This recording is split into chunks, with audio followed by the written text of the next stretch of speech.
It's amazing having you to join us on this morning on ITV. Good morning, Nigerians. Good morning, viewers on Independent Television. I am Philip Omo Gupo, and basically we have a lot to crack this morning on TMI. And of course, I'm being joined by my co-anchors in the studio here. Anolu Apostevins, good morning, and Lawrence. Good morning, Philip. Good morning, Lawrence. Great to be here to talk about interesting conversation as always. So much to talk about, and it's always a delight to be with you every single time. All right. Good morning, Philip, and good morning, Anu. You know what the scripture says, blessed are thou amongst women. So let's just say, blessed are thou amongst men. Okay. All right, we will be also extending greetings to our Abuja studio where Emeka Yanocho is standing by. Good morning, Emeka. Good morning, Philip. It's good to have you on this morning. Here at Abuja Medical Center. Great to be here. And of course, good to see you also, Messalina Unko of our Lagos studio. Good morning, Messalina. Beautiful morning to you, Philip. Good morning to my colleague in Abuja. And good morning, Lawrence. Good morning, Anu. You guys are doing good. Good to have you join us. It's quite awesome. Like I said earlier, it's amazing. Sometimes you want to see from the perspective of an optimist.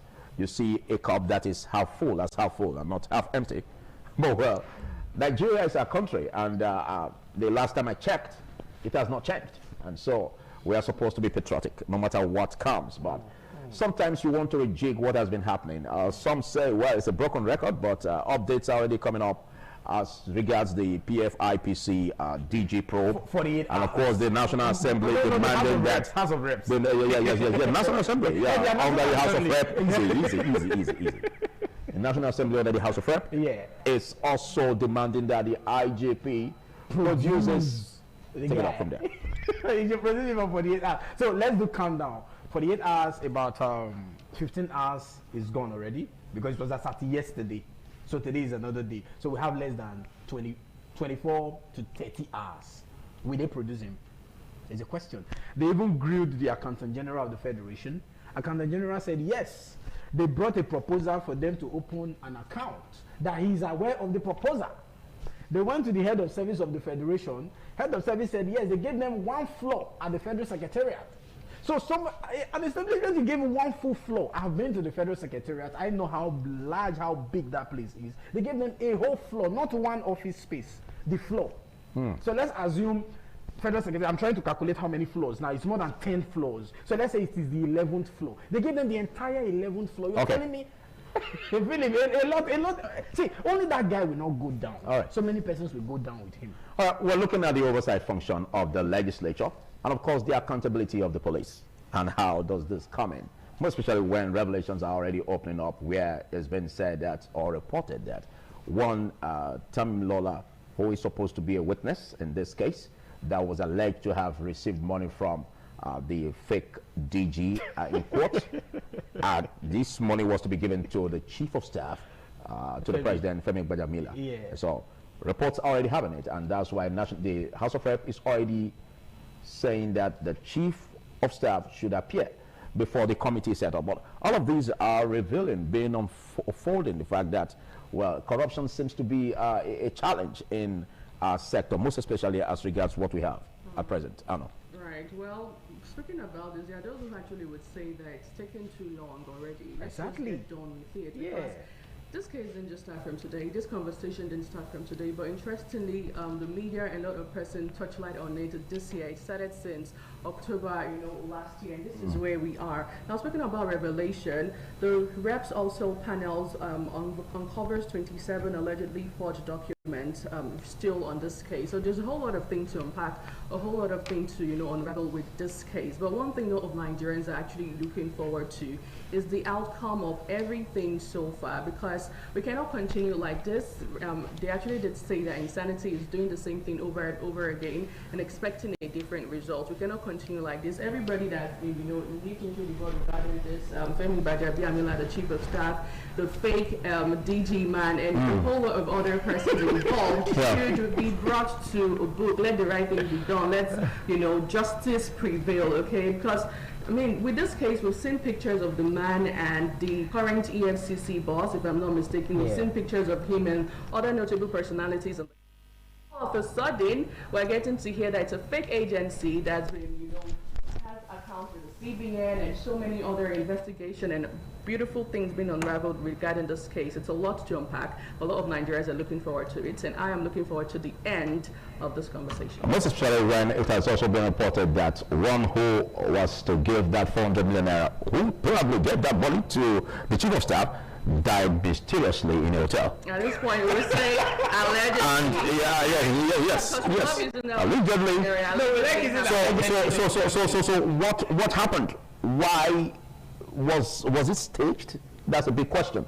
And I think the House of Rep is trying to unwrap this. Philip. Was it staged? Philip. How come that the person that was reported to have allegedly given that 400 million naira to the chief of staff, died mysteriously in the hotel? Philip, everything that happens in this country is not staged. See, let's be realistic. A lot of things that happen in Nigeria is like a movie. Okay. Like a scene. Like a set. When they give you a script, they tell you go and act your part. Okay. You just go to the stage, you act, and you leave. Let's give it for Emeka Yanacho of Abuja studio to react to this. Over to you, Emeka.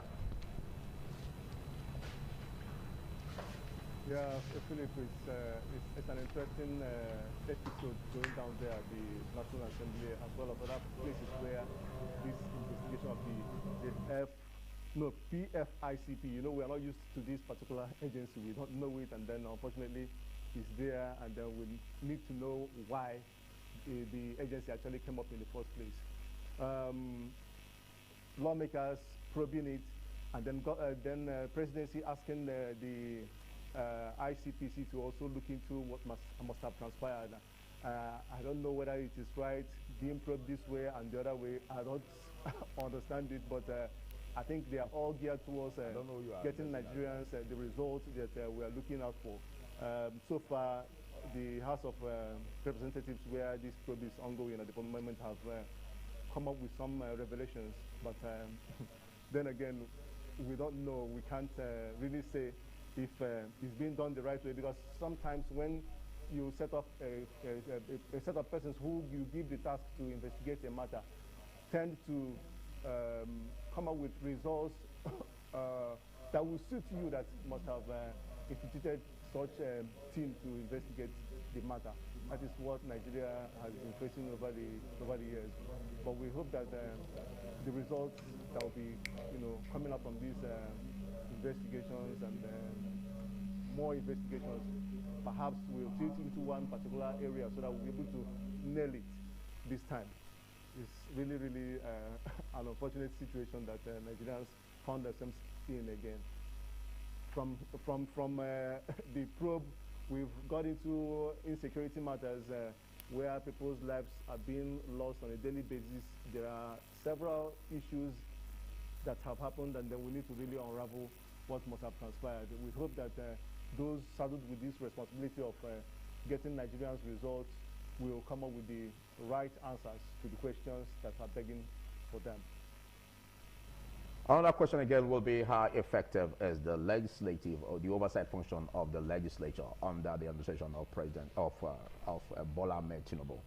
And of course, we check that out and see basically, is this supposed to be what they should be revealing at this time, or shouldn't the legislature have taken extra measures to have dug deep into the investigations even before now? Must we wait for reactions to pop up before the legislature comes into these investigations? Well, let's get a thought on this, Ms. Alina. Okay, beautiful morning to you, Warren. Once again, like Lauren said earlier, Nigeria is like a movie. I mean, different stories, different thing every day comes up on the news, on social media, and all of that. And another thing we need to, what a lot of people have been saying is, how come a fake agency has been existing for this long and they're just finding that? And another question people are asking is, how are we even sure that there are not other fake agency out there that we do not even know about? How are we sure that these people that have been, arrested are just the people involved in all this old shenanigans, fake agency shenanigans. What about if there are still other people out there? I mean, it is, it's somehow saying that they got a space and, they've been operating, have an account with the CBN, and they're just getting to find out now. The most important question we need to be asking ourselves is, what if there are more fake agency out there? Nigeria, like Lauren said earlier, it's like a movie. We kept seeing different things every day, different stuff every day, different scenarios every day. We just hope and see how this whole thing ends, and we see what comes out, and we are hoping to see if this whole thing is actually true, if what DG Adeyemi is saying is true, if there are other people involved. Let's just see how it all ends and what happened next. Especially the legislature is on the front burner. How effective is the oversight functions? They are supposed to check through these agencies even before now. How come they had to wait till an issue was blown up before they now started finding out or investigating all of this? I think this is coming late for the oversight function of a legislative assembly as that. No. Okay. I don't take it off. Well, another thing running through my head is, how are we sure, or how are we not sure that this is just a stage conversation? There's something called agenda setting, right, in the media industry that we get to see. Perhaps it's just a form of distraction to distract Nigerians from the main issues that we need to have. Because we're still grappling with insecurity. Election is just around the corner in January. We have not seen core conversation emanating from candidates of different political parties. From Peter Obi, we've not heard his mandate, what he intends on doing, and all of that. He was on the sister station a few days ago. Right. And someone a senior colleague actually did say he didn't feel his impact because he didn't talk about how he's going to achieve all of the things that he wants to achieve. Now, whilst all of this is going on, which is very important for the Nigeria, state, we are having the conversation of PFI, whatever that is, fake agency at this time. I'm more particular right now about the timing of this conversation. Exactly. Today. So why are we having it now to distract the Nigerian populace? Let's not also forget, on Sunday we had another beautiful distraction, if I'm to say, for all of Nigerians in the entertainment scene. And this is also here. So, I don't know, it's a lot. No, Philip, you were mentioning about the functions of the legislature. This is their constitutional function. 1, representation. 2, lawmaking. And 3, oversight. This is their core function, whether the Senate, the Reps, or the House of Assembly. First is to represent. Second is to make laws. While third is oversight. Now, like Messi said, it seems like I and Messi are on the same path every time we appear here. This is just one of so many other agencies we've not been told. Before Nigerians cry about something, some other things are happening behind the scene you don't know. There could be other agencies at the Federal Secretariat that have 2 floors. Does it not behold the legislative as an oversight function, like you said, because that's part of their function. Yes, and that's basically where I'm zeroing at. Does it not behoove on them to make sure that they find out all of this even before now? If you ask me, they feel in their responsibility to have find out before now, because they have committees at the various levels. Committee of this, committee. Those committees ought to have been in charge. There's a committee who appropriates money for every agency. And secures every agency. Exactly. So the guy said, "People appropriated money for me." The Accountant General of the Federation came out 2 days ago to say, yes, they brought proposal. We collected proposal. CBN said, yes, they also brought proposal for them to open a domiciliary account, not a Naira account, a dollar-based account. And it was opened. The head of service said, they have a floor. And there's 1.32 billion naira appropriation on the 2020 Appropriation Act. Yes. If I were the federal government, by now, Femi should exit office. Femi have nothing doing as the chief of staff to the president. Independent probe. Before the law says, the constitution says, before you are probed or before they do an investigation about you, what do you do first? You step aside. Stepping aside means leaving your office. Femi ought to have left as chief of staff. He shouldn't be there. He don't have anything doing. But his office to be investigated. Yes, that is the law. That is the law. For a lot of Nigerians, I doubt if that would happen. Exactly. Speaking about the personality, Femi Bajabiamila, this is not the first time we're hearing or seeing his name in the scandalous. A whole like that's happened. A couple of years ago, a few years from now, we saw the one that happened with Beta Edu situation. Under the carpet now. Nobody knows about Beta today. So most Nigerians are actually hoping that that will not be the case. Except we have some sacred cows in the political system. Exactly. Yeah, we said it all. And not just in Nigeria, not just in the political area. We see all that happen with sacred cows in different parastatals and different nooks and crannies right here in the country, and it shouldn't even be. I'm looking forward to the end of this conversation. I'm tired. I stand here today to tell you there will be no end. The way better happened, the way others have happened, that's how this was. They will sweep around the carpet. You know how I started. You know how I started. I said it depends on how you are looking at it. From the optimistic perspective, I'm looking at it from a or the pessimistic. No, I'm looking at it from a pessimistic view. Nothing is going to happen. Let's be optimistic because this is happening. This is what shouldn't have been brought to the front burner. Exactly. But circumstances made it to happen.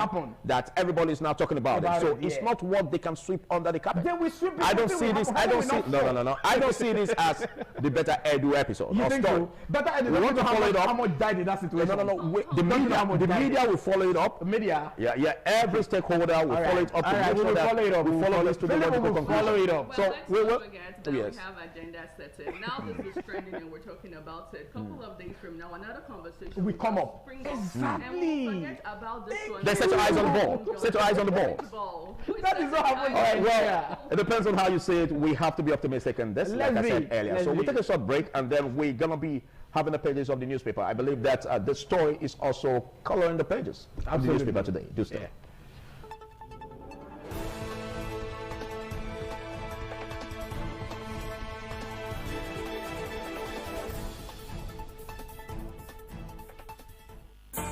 Admissions are currently ongoing at Nigeria's premier private university, Ibadan University Okada. At Ibadan University Okada, we deliver world-class education in a highly conducive global environment.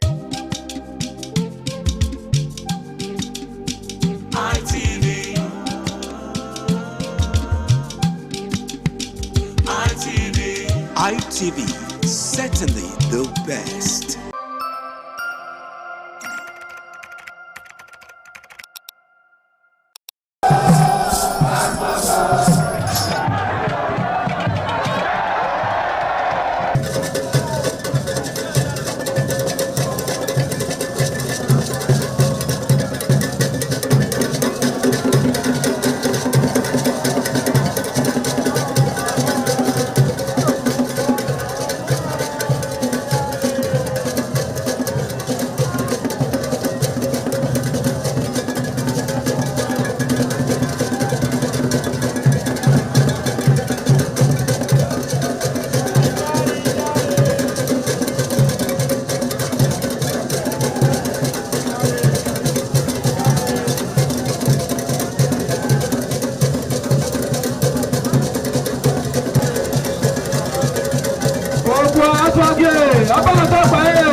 The land of Owa is inhabited by the people with common ancestry, language, religion, economic and socio-political ties. However, irrespective of their subtitle differences in language and culture, they share common traditions. The people are known for their hospitality. Owa traced their origin to Benin Kingdom. As a result, for a man to find a comfortable place for living, the name Owa was derived from the largest and longest river in the area, which is known as Onwian or Onwa.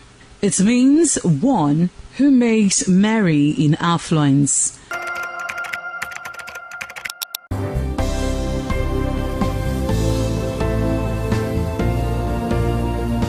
Thank you very much for joining us on the program Healthy Living. What is the kidney? The kidney is an excretory organ in the body which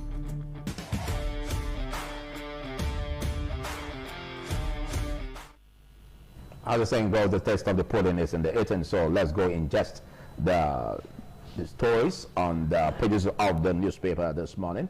And our first point of call is the Guardian newspaper. we've got a lot of trending stories on the Guardian newspaper. And of course, we have this, which is really the big headline there. Credibility doubts heighten over worsening violence and stolen PVCs. And this is on the Guardian newspaper. Credibility doubts heighten over worsening violence and stolen PVC. And of course, we have this, federal government begins 70 billion naira debt payment to petrol marketers as prices crash to $88 per barrel. Resident doctors strike disrupts healthcare services at Lutz. And auctioneers fought EFCC's e-auction process. And of course, we still have this, investors gain 74.1 trillion naira in 1 year as market value surges by 87%. And necessity of Nigeria's response to xenophobia in South Africa. All right, still on the cover page, what we talked about, PFIPC scandal. What about it? House orders IGP to produce fake DG, uncovers 29 suspected forged document. And of course, Atiku Sokapu demand federal government's action as gunmen killed 30 in fresh Kaduna attack. This is still going on. Insecurity ravaging parts of the country, cutting across the states anyways. Of course, we have this says Ondo lawmakers accuse Ayedatiwa of meddling in assembly crisis. And the last but not the least, 176 war victims still in captivity as security operatives neutralize over 40 bandits in Katsina. We keep hearing about issues about insecurity. When is it going to end? Well, we'll never know. Well, moving from that, let's turn our attention now to the Vanguard newspaper, leading with how PFIPC was created. On the Vanguard newspaper, who was speaking there, Accountant General of the Federation, says Representative Solomon Adeyemi ordered IGP to produce him tomorrow. We're looking forward to that right here in Nigeria. Tinubu to announce fresh pay increase for soldiers soon. He was speaking, the defense minister, on page 26. New minimum wage, 70,000 naira now poverty pay. NLC has that to say. It's no longer a minimum wage pay, it's now poverty pay. For a lot of Nigerians, we kind of agree with that. Sugar, Nigeria risks losing African markets over high production cost, on page 20. MIDI rolls out mere maps to operationalize locodies, on page 29. Well, wondering what that is, pick up a copy of the Vanguard this morning. Other major headlines today: xenophobia, Tinubu snubs Ramaphosa's envoy as federal government demands early warning part ratification, on page 8. ADC raises alarm over intimidation of opposition parties in Rivers State, on page 14. Students, others feared dead as hostel collapses in Anambra, on 7. 30 killed in southern Kaduna as residents flee Chawai, on page 6. Well, away from that, candidate upload, APC, PDP, ADC, others didn't meet INEC July 11th deadline, according to a source. And finally, Kwara APC, stronger, ready for 2027 victory. Who was speaking? Abdul Razak. Now, still on the front page of the Vanguard this morning, I'm going to take this because Philip loved this part of the newspaper, the Mr. and Mrs. segment. Interestingly, I'm the one taking it today. Okay. Yeah, it says, the Mr. is speaking. His name is Solomon. We are going to host him, and I told you he loves Salom fish. Your duty is to prepare it. What's your business whether Solomon and Salam sound alike? Now, Mrs. responds by saying, but they say dog don't eat dog fish. Shouldn't eat fish too. Okay, what does that mean, Philip? Well, I think that's another reason for you to probe into it, because everyone is trying to probe everything that anyone says. And so if the National Assembly, of course, the House of Rep, digging into this aspect of the fake DG, what makes you think that Salmon and Solomon are not also equally fake? Exactly. They sound alike, you know. In English, there's a consonant sound and vowel sound. Solomon. So we sound alike. So we have to determine which one is which one is fake or the one that is not fake. But we will know that later. Let's walk through daily Independent. Let's see what the Daily Independent have for us. Daily Independent is also leading with reps give IGP 48 hours to produce fake agencies DG Adeniyi. 2027 poll. Court to hear suit seeking Tinubu's protection for Peter Obi. Court to hear suit seeking Tinubu's protection for Peter Obi. Above it there, okay, leading with it says FAN asks to bear 220 billion annual cost of bird strikes. FAN asks to bear 20 billion annual cost of bird strikes. PFICPC sought 27.4 billion grant using forged State House letterhead, according to the AGF. Below that on page 7, court rules Amotekun lacks power to declare anyone wanted. On page 7 still, Senate denies street preaching ban in FRSC Act. Senate denies street preaching ban in FRSC Act. And still on page 6, Plateau record 14 cholera deaths, over 400 suspected cases.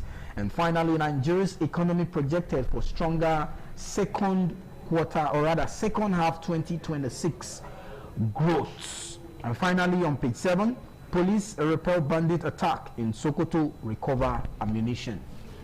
Yes, I'm afraid that's much we can take on the pages of the newspaper. Do what so ingest this by getting close to the closest vendor to you, and of course go online. Well, we'll take a short break, and then we will be delving into our first segment of the discussion today from the Benin studio, that we'll be looking at bringing safety to our communities and of course the role of the government and the citizenry. Do stay.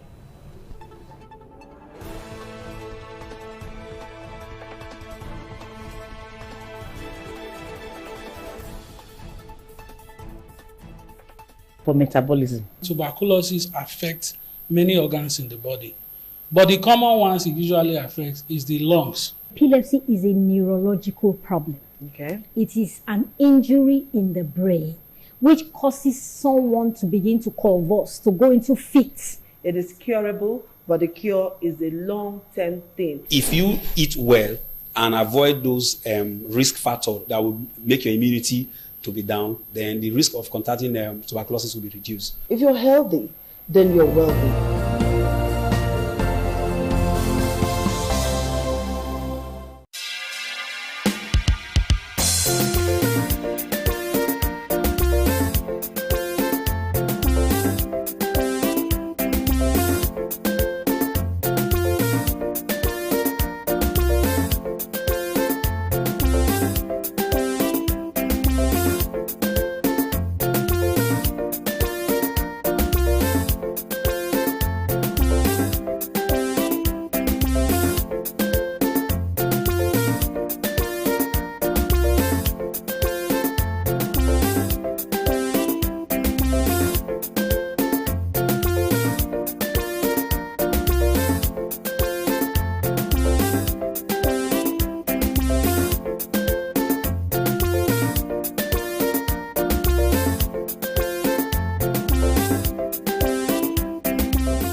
Some days, there comes the Ugemobo Festival, which the Oba celebrates outside the palace gate. A pavilion is built of red cloth where rites are performed to drive away all evil spirits still unsatisfied by the year's sacrifices. The Ugemobo Festival is to commemorate an event in Benin history which dates back to 1504 AD.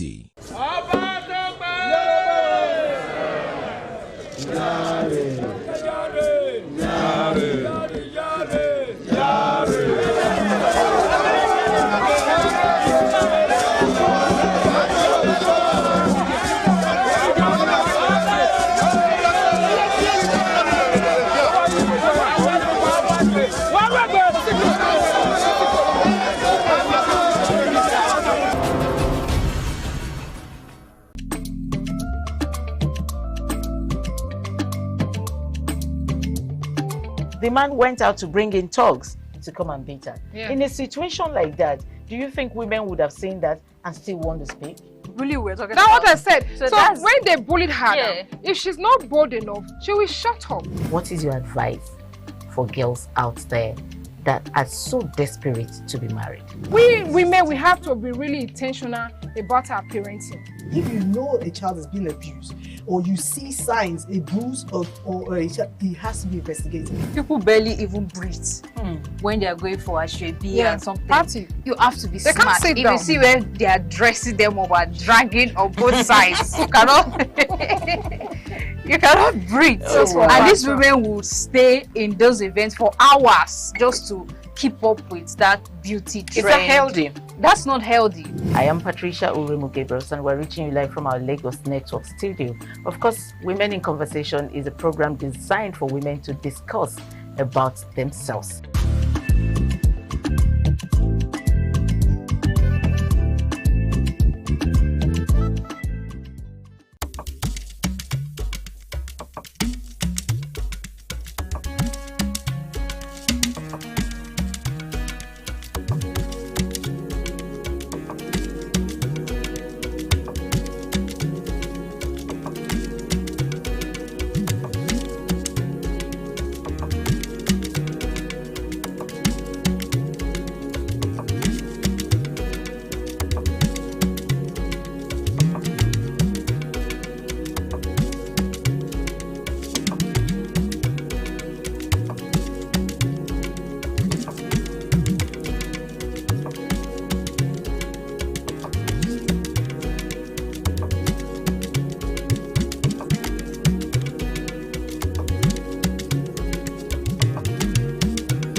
Of course, building safer community and the role of the government and the citizenry is what we're about this morning. And we are also privileged to be joined again by the former and pioneer commissioner for public security and safety in Edo State under the administration of Godwin Obaseki as governor of the state. And of course, she is Omololu Ojehomo. Good morning. Good to have you join us once again. Good morning. Thank you. Thank you once again for coming. Thank you. Well, I believe you're ready because we're going to be bombarding you with questions. No, she's only Yes, because I remember vividly the first interview we had with you. Yes. It was quite thought-provoking, and it really culminated into the reason why we had to have you here again on set, so that we can digest more about what you have for the public, most especially as regards having safe communities. What does safe community means to you? And of course, you've had this training, even foreign training, in that regard. So what does safe community means to you, and how can Nigerians work towards this to achieve it? Well, first of all, when you talk about safe communities, like you've said, it's one community at a time. It cannot be about the entire country. A diverse country as ours, which should actually bring more prosperity to us, has seemed to be a problem. Ethnicity is an issue, clannish attitudes is an issue. It's on and on. And these are used as time bombs in politics and other aspects in order to gain power and wealth. Safe communities, government must be involved. The citizens themselves have a bigger role to make sure that it works. Safe communities cannot come out of nothing. And why I say that, government is expected to put in the infrastructure. We saw it during Dr. Samuel Ogbomudia. During the Midwest, we saw it in Bendel. And then we saw it when Governor Ambrose Ali came. And we saw it when Adams Oshomole came, and so on and so forth. Government is continuous. Everybody, every governor that comes with a passion of something that they want to contribute to society, that they saw missing in society. And then they still latch on to whatever projects they have. When we look, let me just go back a bit. When we look at late Samuel Ogbomudia, he did something. Sports. A lot of, you know, young men and women in their heat, very strong, very active, a lot of energy, moving around, doing nothing is a problem. So young men then were either in academics, they were in the armed forces, or they were in sports. Sports, professional sports athletes were paid. I was paid 192 naira. And I represented the state. Then, it was huge. And I was making more money than a sergeant in those days. Wow. I could buy anything. I had my with 192. Yes, not thousand. It was a lot of money. If I had 5,000, I was a very wealthy woman. So, the thing, what we're saying now is that, so we were in sports. We chose sports. Yeah. And we were active, and we trained every day. That took us off the streets. That's government impact in terms of developing communities. If you want to say, if you agree with me. Absolutely. Okay. Absolutely. Now, you can look at other aspects. When a person's dream is not materialized, they become frustrated with society. When parents tell a child that you cannot do what you are destined to do, what your heart calls you to do. You want to be a musician, then parents will tell you, no, you cannot be a musician. You have to be a doctor, you have to be a lawyer, you have to be this and that. There are young men and women who love to weave. They could have been able to produce us the best textile, best arts and crafts in basket making and other things. We see them doing it now. Yeah. And I tell you that when everybody cannot be the same. We need everyone in society, whether you're a mechanic, whether you're a carpenter, whether you're a bricklayer, whatever it is, including we need doctors, we need nurses, we need other professions. But everybody is very important. In fact, skills, which we miss most of the time, is what makes society work. Without skills, nothing is going to happen. Okay.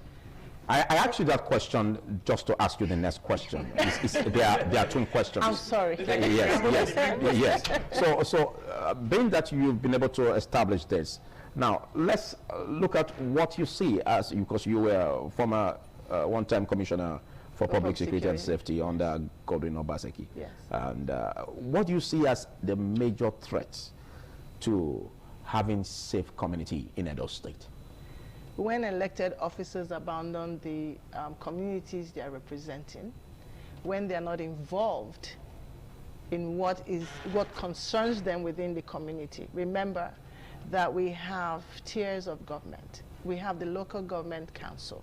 Those deal with the grassroots. They are the ones who move the information to the governor of what's happening in their local governments. When that does not happen, when they do not insist that it happens, then nothing happens and things get worse. When resources are diverted to other things that have nothing to do with the development of communities, it's a problem. When we don't have people in the House of Assembly representing us saying that this is what we need in terms of law in our communities in order for it to be safe, that's what happens. You're looking at the vigilantes in the communities. They are not to operate alone. They don't have a right to carry weapons. The only people who are allowed to carry weapons is the Nigerian police force. They are the ones by constitution responsible for communities. And they're supposed to be community friendly. They're not supposed to go there with guns flying, shooting up people. So when you go to the police station to file a case, they will ask you questions. They may not respond immediately, but they will react.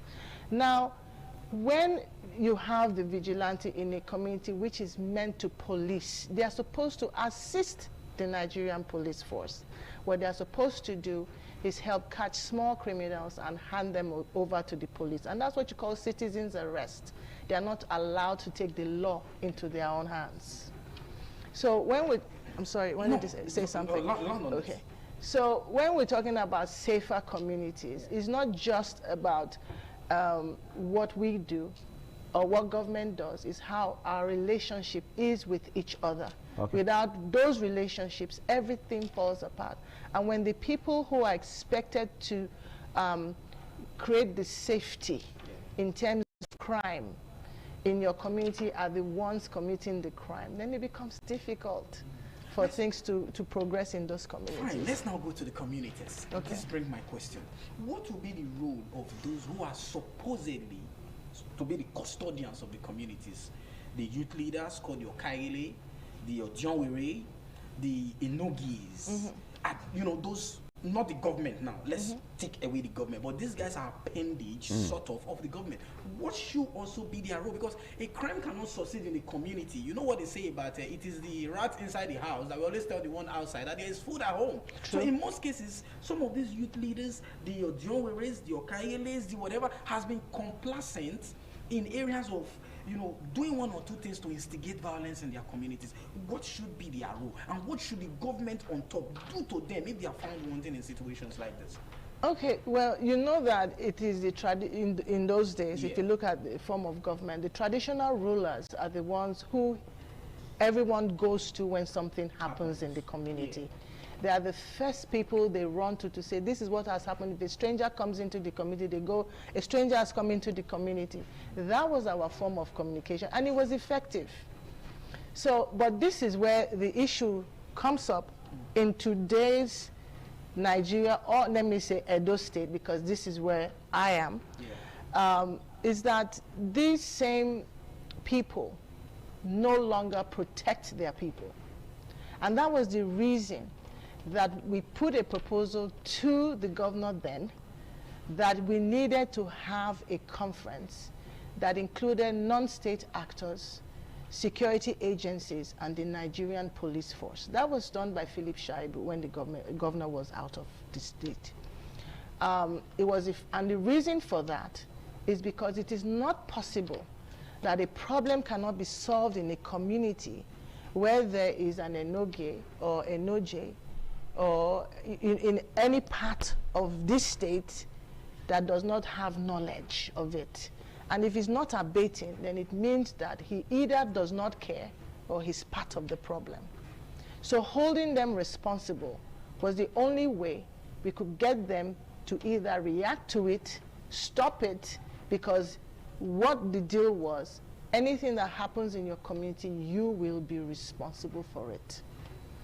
And then again, where government comes in is being able to take those very hard decisions without bringing in the politics. Because once you bring politics into security or safety, nobody is safe. Exactly my point, because you said this earlier, even in our first interview with you some time back, the way some administrations politicize, you know, issues about security.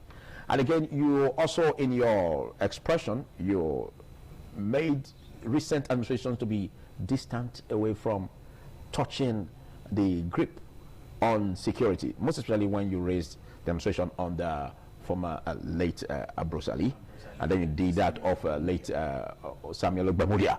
Yes. I was expecting you to talk about recent administrations like that of Godwin Ogase Obaseki, under which you said, I was just and then that of Senator Mondo Okpawolo. So beyond deploying security agencies or agents, you know, to eradicate crime, if it can be, what other measures do you see that can be deployed by government to eradicate crime? And do you see the grip of the present administration under Senator Mondo Okpawolo doing that?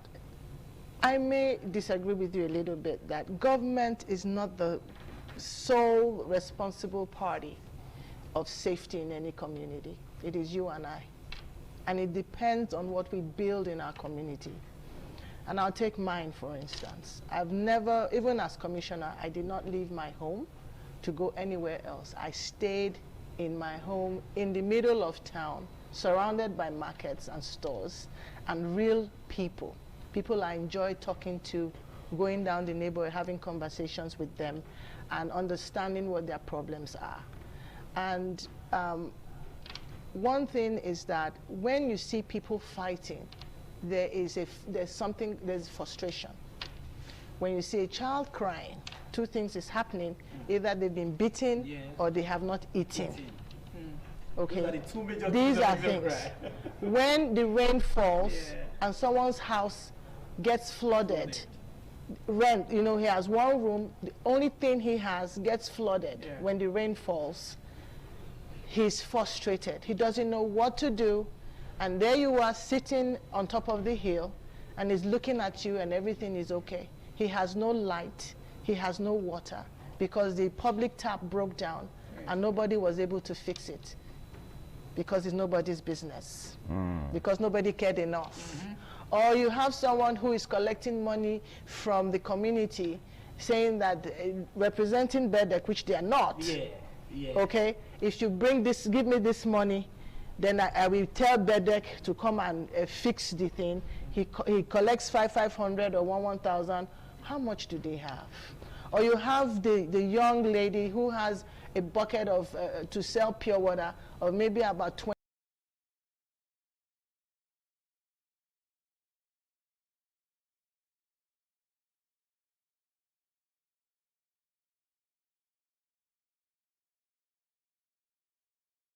Are distant from the recent administrations.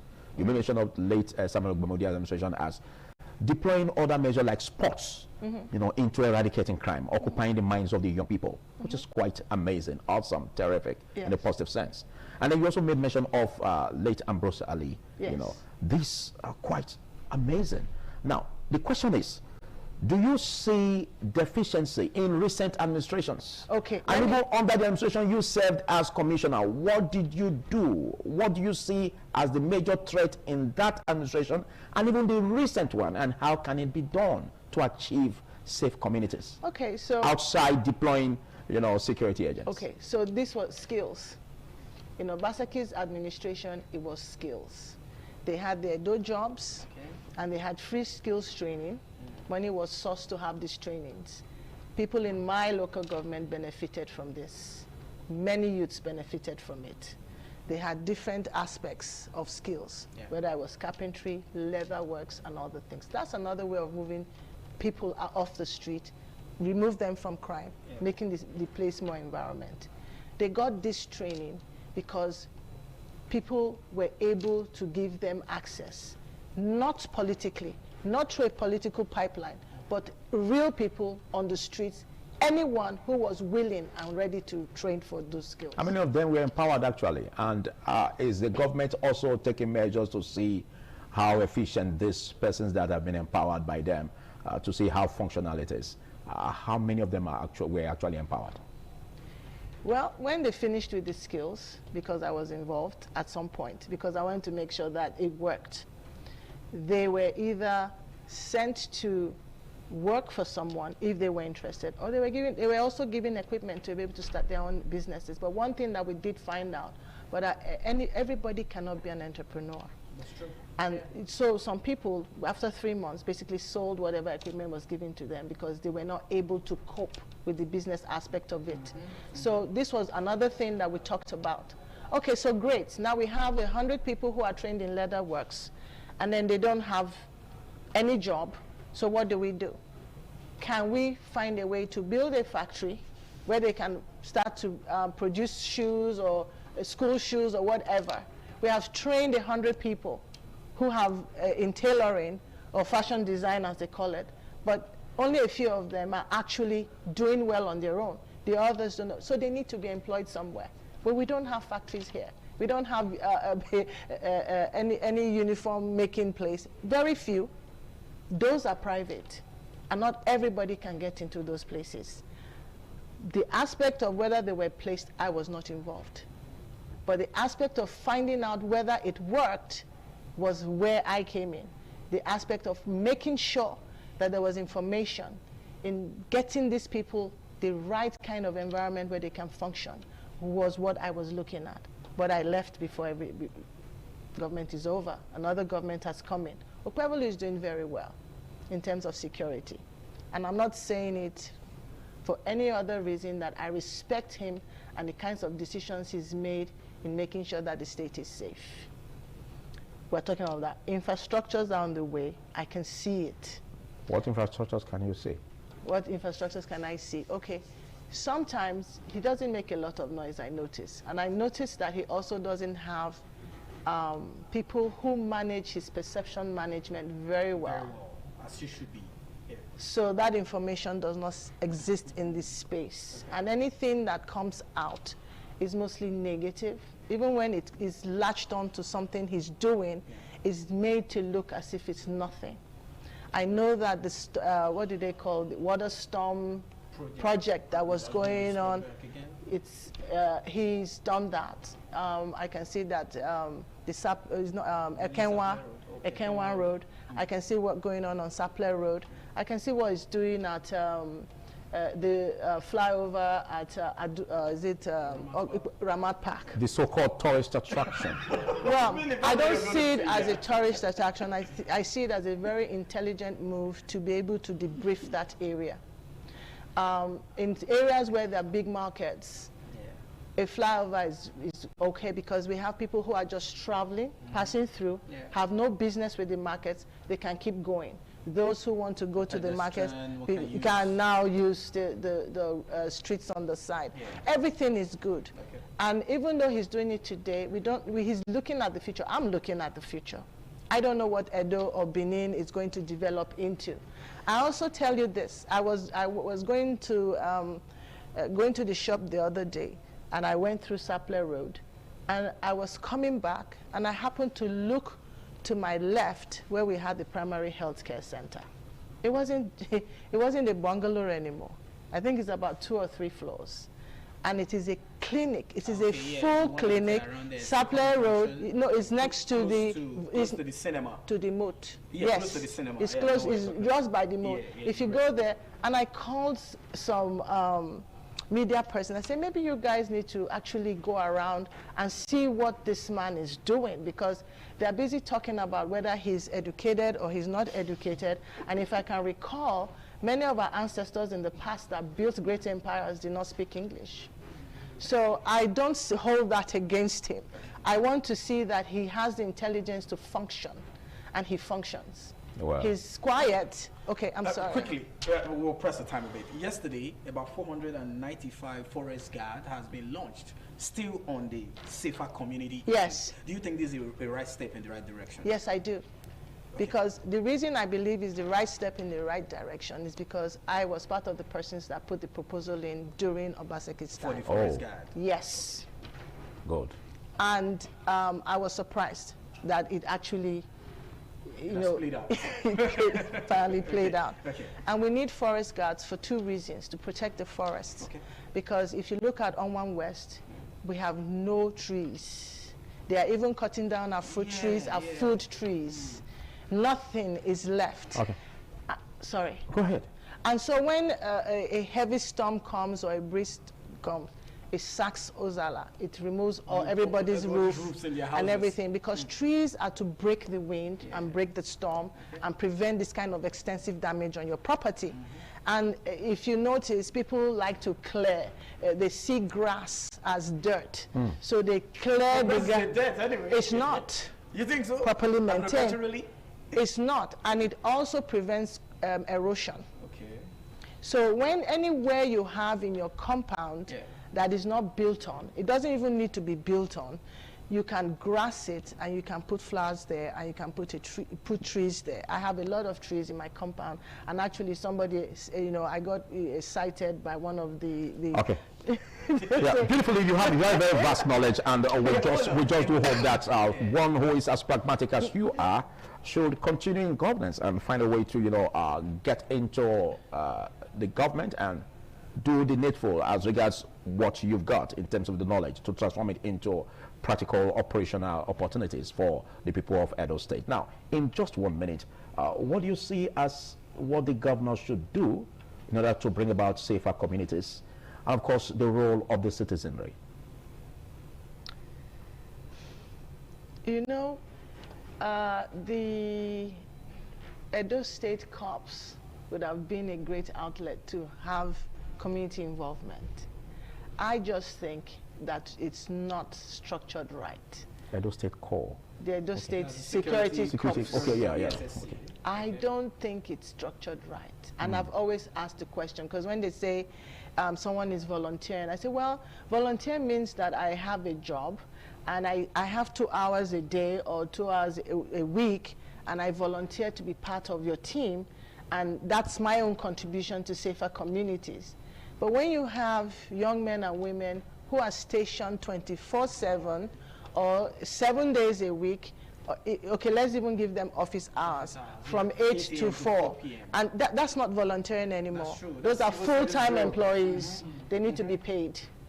And when you don't pay them, they're going to look for other ways to make money. And this is where extortion comes in.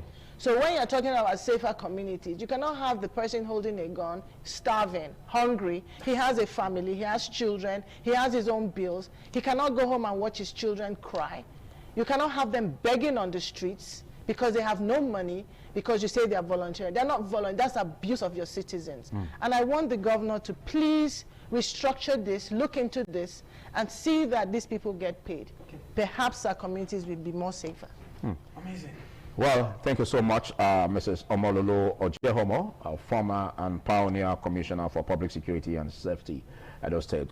Quite awesome, and we hope you oblige us in our next interview. I will. Thank you very much. I appreciate your time. All right, there's a much we can take on this. We'll take a short break, after which we're going to be looking at the PFIPC DJ probe and, of course, addressing challenges. Do stay.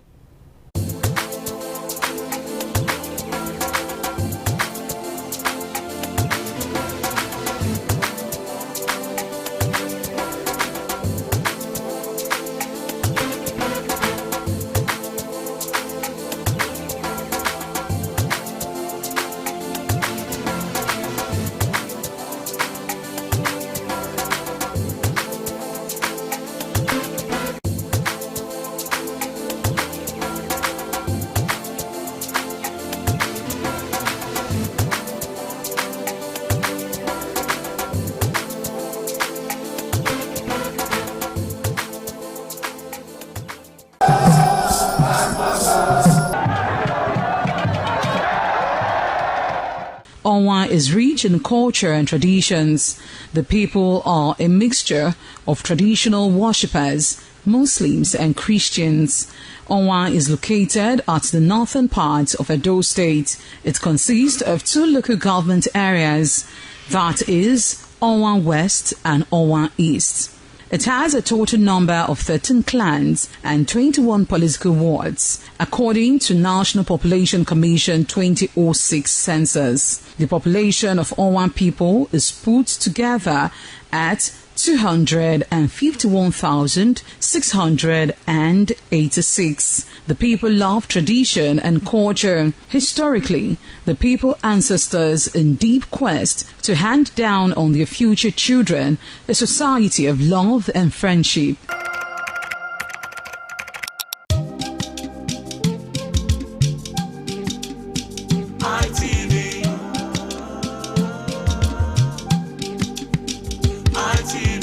ITV, certainly the best.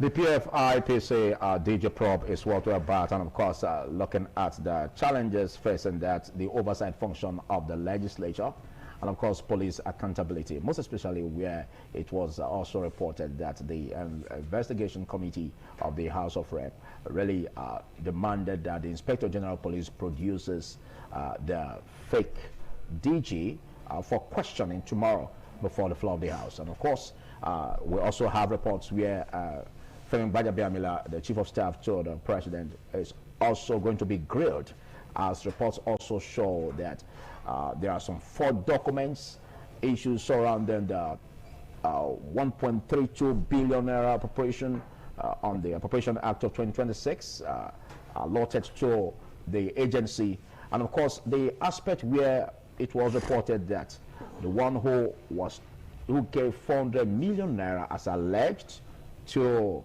the Chief of Staff Femi Gbajabiamila was mysteriously killed, and these are investigations going on. But again, some have said, why is the legislative not effective in their oversight function? Are we not supposed to see them unveiling fake agencies, setting up committees even before now to look into the agencies and see how operational they are? Why did they have to wait until the lid was blown open? Good morning, Philip. Good morning, Nigerians. So joining us is Emmanuel Obakpolo, a legal practitioner. Big thanks for coming. Good morning, Philip. I can't take the other way from you. Thank you, Obakpolo. Good morning, Sifu. We find ourselves in a situation where members of the legislature, both the National Assembly and the state houses of assembly, are somewhat in a state of huga-muga, to the extent that a critical prognosis that is carried out on them shows that they be encumbered with the disease of corruption. That's so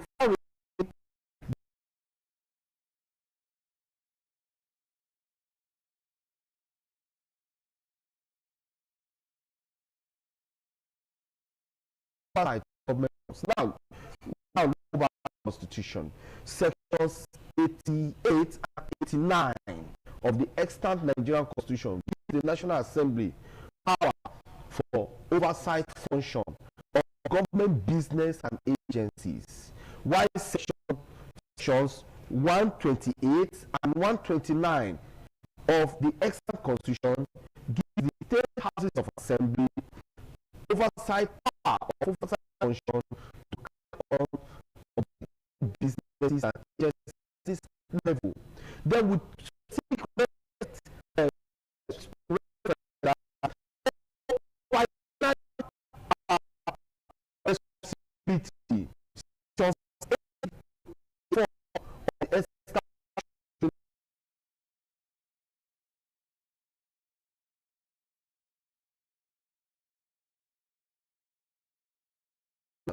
Section 120, 123 of the Constitution gives that function to the state houses of assembly. The National Assembly, both the National Assembly and the state assembly are with disease of corruption. So to that extent, they cannot act, they cannot function. They are greeted with drama,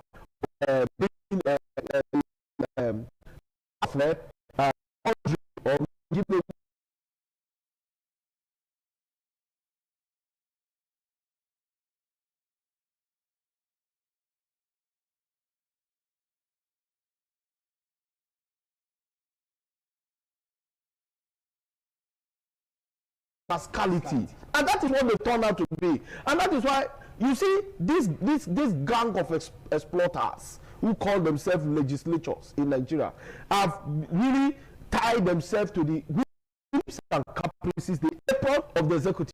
And mind you, the reason for legislative oversight is this: one, to protect the rights and liberties of the citizens; two, to ensure that there is transparency in government business; three, ensure that government business causes development, prosperity to the people; four, to ensure that the people are also aware of all that goes on with respect to government businesses. All like that, about 10 of them.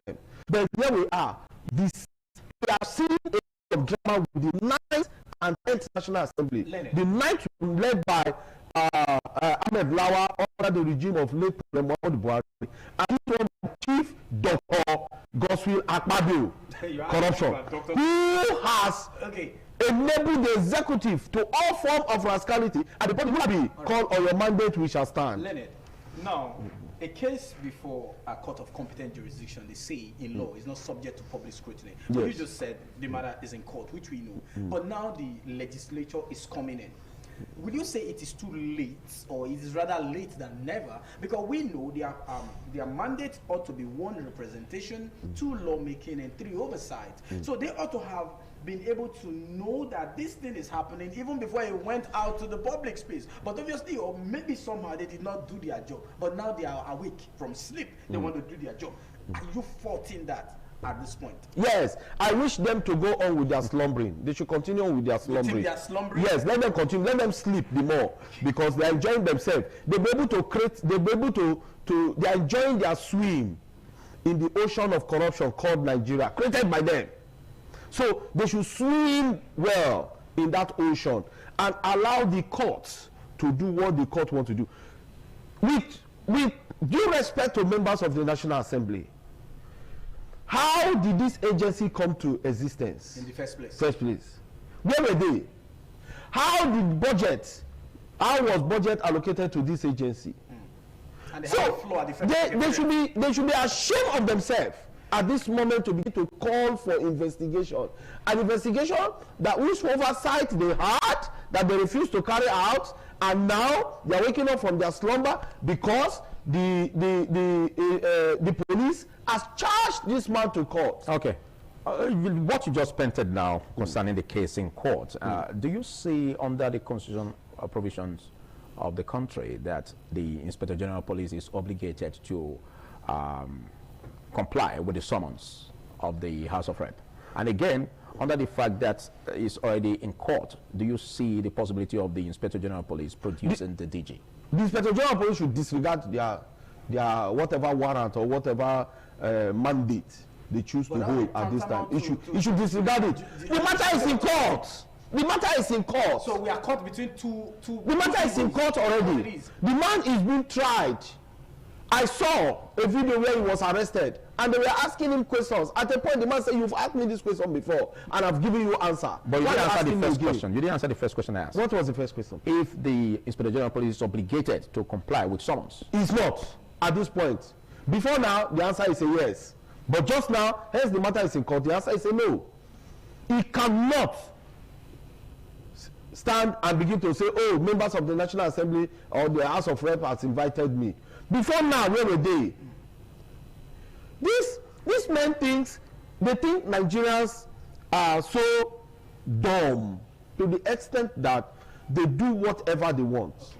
Don't be surprised that all of this drama you are seeing out is just because of 2027 general elections. All right, let's pull away from the National Assembly, move to the judiciary. The matter is in court. The police has filed the matter before a court of competent jurisdiction. Is our normal language. So decide. Now, do we now see the court also as an arm of government? All right, as an arm of government that will be truly independent, because we've seen how the judiciary has been romancing the executive lately. Do we see the judiciary being an independent arm of government on their own to be able to do justice to this matter? That if the guy is truly found wanted, he goes for it. Not just him alone. Femi should also go in, because Femi was alleged to also be a part of.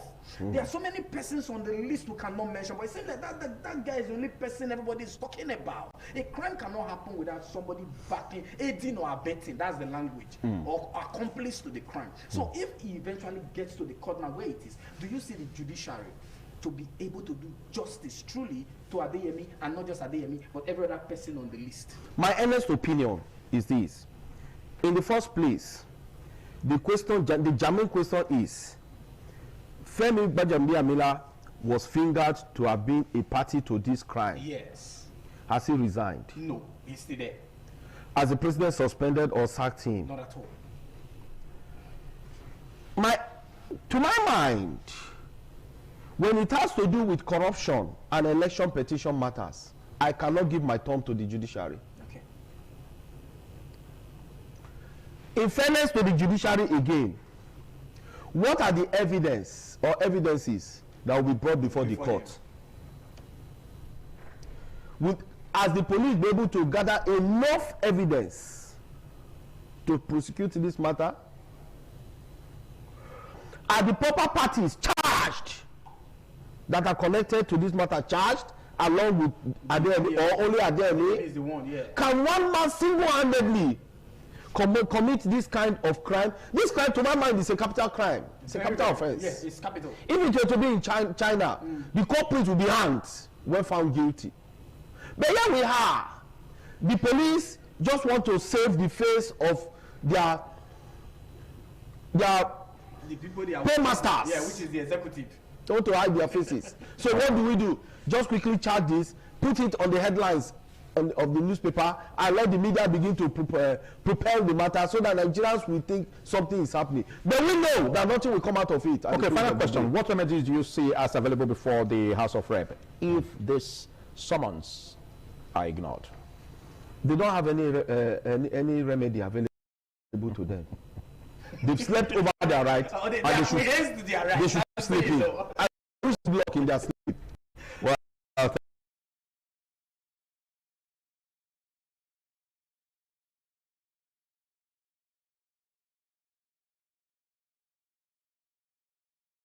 the judiciary is doing the needful as bringing about justice of this. We'll take a short break, after which Buja Studio will continue the conversation from where we stay.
The Ugewe is the final ceremony of the series of festivals.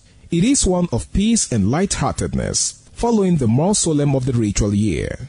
Ugewe is the festival of the Ewe leaves, a symbol of good luck and joy. It is the most popular of all that heralds the dawn of a Benin New Year, new vow, newness of life and freshness of life, and a new hope for the future. In the evening, the Ewe leaves are presented to the Oba of Benin in grand style in a colorful ceremony. The Ihogbe Society, amidst singing and dancing, bring the sacred leaves that symbolize good luck, blessings, peace, and prosperity. Each of the senior members of the Ihogbe proceeds to give the sacred leaves directly to the Oba of Benin, and others put theirs at his feet.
kẹrẹ kú yóò gbé o.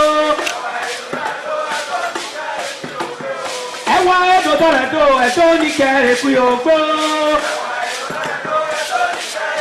Orí ọba ní ká.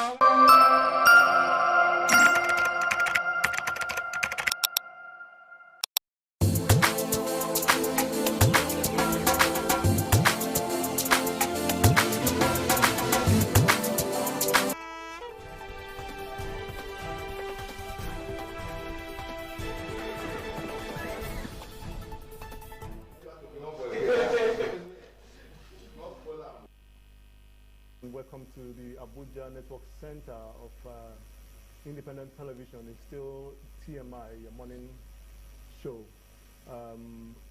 We've had our colleagues in Benin City talk about insecurity and then the issue of the fake agency. And then these are things that have continued to bedevil the nation in terms of daily occurrences. We keep, while Nigerians are trying to struggle over hardships they are facing in various quarters, they also have to struggle again to stay alive. It is quite unfortunate. It is really heartbreaking and embarrassing, I can say. At this point in time, we have to take a look at what's just transpired in Kaduna State. It's a very sorry situation. Not less than 1,000 persons reportedly killed in that morning attack. That took a lot of lives. And then I have with me in the studio this morning to talk about or discuss this issue. His name is Ben Ogundoye. He's a public affairs analyst. You're welcome to the program. Good morning. It's my pleasure. In the attack we're talking about there are several reports coming out from that location. 5 siblings dying in the incident. Not less than 50 marauders, those persons who, perpetrated this crime, went around houses, killing and maiming people, and then over 30 dead and a whole lot of others in hospital being treated. They say about 2 already have been laid to rest. But this is just coming like on the heels of the president's pronouncement that he intends to have the military architecture, expanded in terms of number and the capacity to combat crime. What do you make of this? It's just coming just a few days after the presidential pronouncement that he intends to ensure that the military, is strengthened further to tackle the challenges of insecurity, especially this insurgency that Nigeria has been finding very difficult to overcome. Well, the military should always be the last result. That people have died is sad. That we have security incidents is also very sad. They are bad taste to bear. And having another one, actually in Southern Kaduna, where there have been several issues in the past, I think it's unbecoming. My hearts go to the people of Southern Kaduna. It's any life lost at all in cold blood is a loss and a huge one. It wasn't an accident. It was not a natural disaster. And then you're losing 30 lives Those are the or more overnight, at the time of report. And a lot of properties destroyed. I think it leaves us with a very bad taste. There's no doubt about that. And what has that shown? It has shown that overtly we still have not been able to take due and adequate control of our environment and of our spaces. Because if 50 people will move in and attack a village, it means it is not a sudden decision. It's not an overnight response. It's not an impromptu action. It is something that was planned. It's something that was organized, and perhaps there would have been gathering, there would have been dress and technical rehearsals. If there were no leakages or the government suspecting this thing, then it is that a lot is still wrong with our ability to gather information, with our ability to gather actionable intelligence, with our ability to know what goes on around us. Because if 50 people camp in a place preparing for an attack, even for 24 hours, definitely there must be a different pattern in how they get the food that they eat. So they would have bought the bread in bulk, they would have brought the drinks in bulk, apart from other illicit things that might be involved. So it shows that to a large extent, we are still not in control of what happens around us. And of course, for Kaduna in particular, I think I've had an opportunity of doing interaction or being in some forum where Kaduna security architecture people have gathered. And you will know that one of the biggest concerns of the populace is the fact that when you report, life becomes safe. So we begin to look at what do we do to ensure that informants can volunteer information freely to the security forces and they will be safe after volunteering the information. There have been cases of people, once they volunteer and then the military go after the bandits, then there is a reprisal. The man who informed the police is killed. Within a week from the incident, it becomes a target. So clearly, I think that more needs to be done in that area of assuring the informants of their protection after they might have given out the information to the security forces. Assurances, will you say those are enough? Assuring those? No, we are not saying it's enough, but it is that number one, give them opportunity to report. Let's have not just that you say, if you see something, say something. Who do you say the something to? How do you say it? And how do you remain safe after saying it? I think that has to be defined. And if we are able to define that correctly, then you are going to get more of the people involved in ensuring that the environment is protected. Because the more information you get in the formal security sector, in the government security sector space, the better you are able to prepare to forestall attack. And that is very, very clear. Then you call now, it a part of responsibilities of the citizens. It's both the state and the citizen. The citizen should volunteer information, but the state need to ensure that number one, it is easy to volunteer the information. Number two, after volunteering the information, you will be safe. Now, expanding the military is meant to do one thing, and that is to reduce the time lag between when incident occurs and when there are responses. But I am focusing more on, let's even nip the incident in the bud. Why the attack is being planned, why the attack is being organized. Somebody can say, oh, we are beginning to see a different trend. Truck of pure water are going in this direction, or bikes are carrying bread and water into this bush. When you see such, they are strange occurrences. They are not normal. So if there is provision for reporting, are you not giving out critical information? No, those are things that we need to observe. When we discuss security, there are certain things we don't put out there to. No, these ones are what equip those who have. No, these ones are what the common man on the should see and give them suspicion. If you sell bread and somebody you don't know suddenly come and buy 50 loaves, you need to think, what is the 50? So it's not just my business has improved. It is that this new buyer, where is he coming from? Because if eventually you do the business, when they eventually come to the street to raid, you may not be so lucky.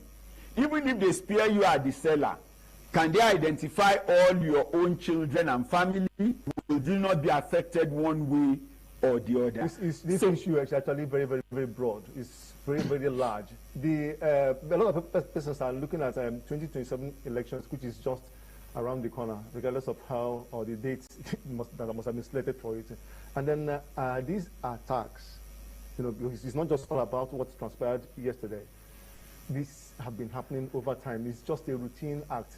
People in Jos Plateau State or Plateau State, some communities there have experienced this over time. It happens, serially.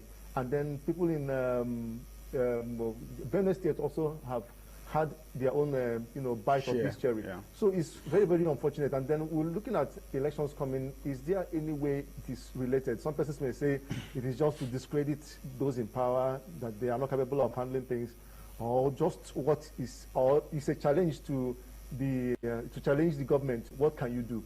There is this other issue that the president also is considering an upward review of salaries of military, personnel. What do you think these are related to? These attacks are related to it? We need to look at it broadly. Number one is we are vulnerable, particularly in the rural areas.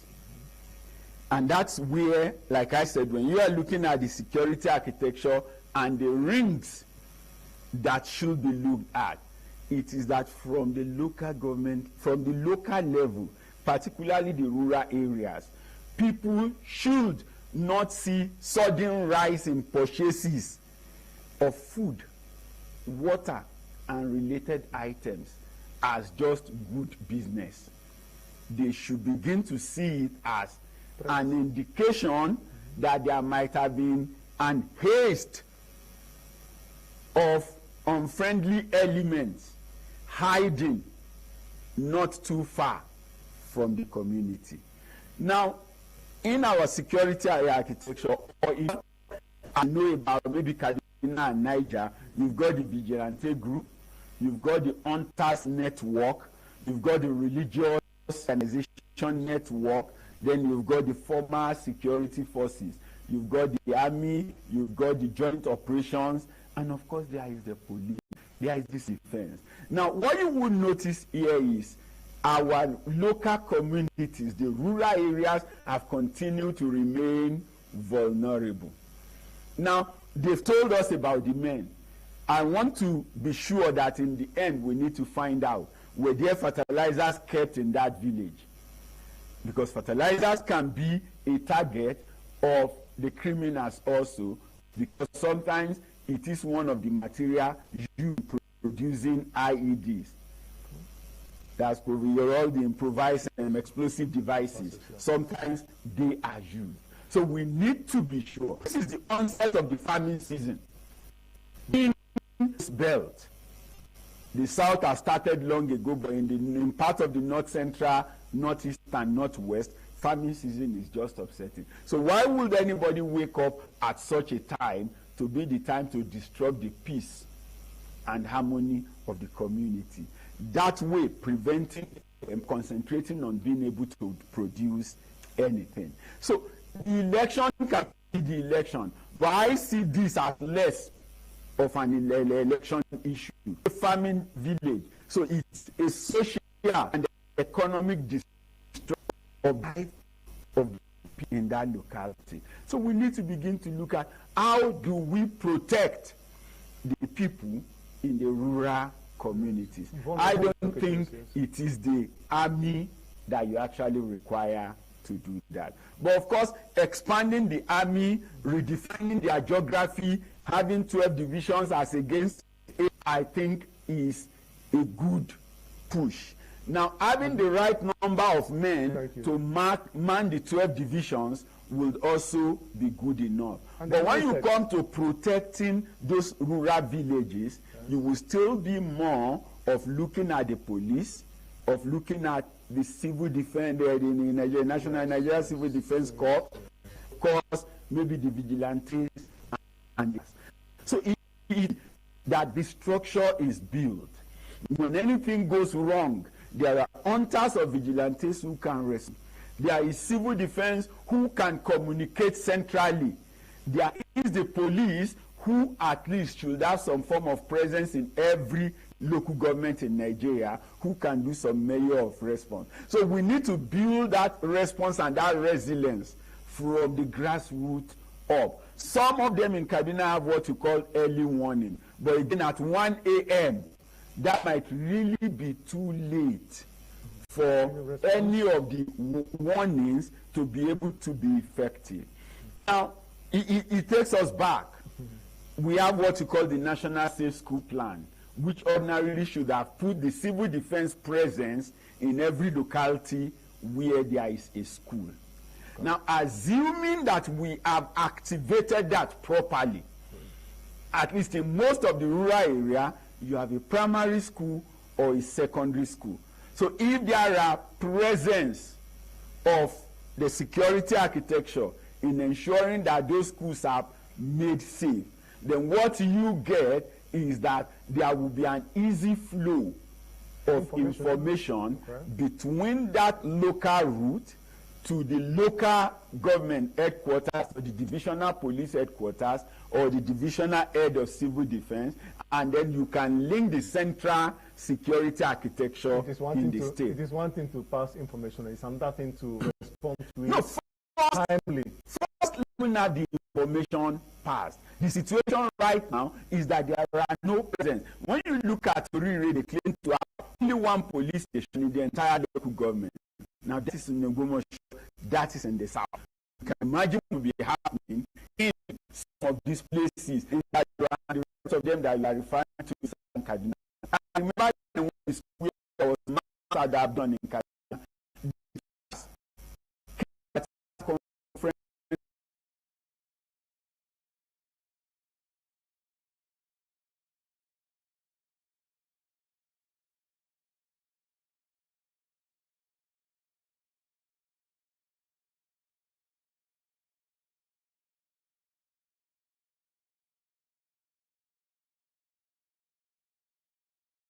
By foot to cover that distance and then be able to trigger an alarm, and then the people you are coming to rescue have been taken. They already have a lead time of 2 hours on a bad road. Let's take a look at this issue of sabotage. It's been there over time. I think recently there was a report that the army is on the lookout for a particular personnel of theirs. They have a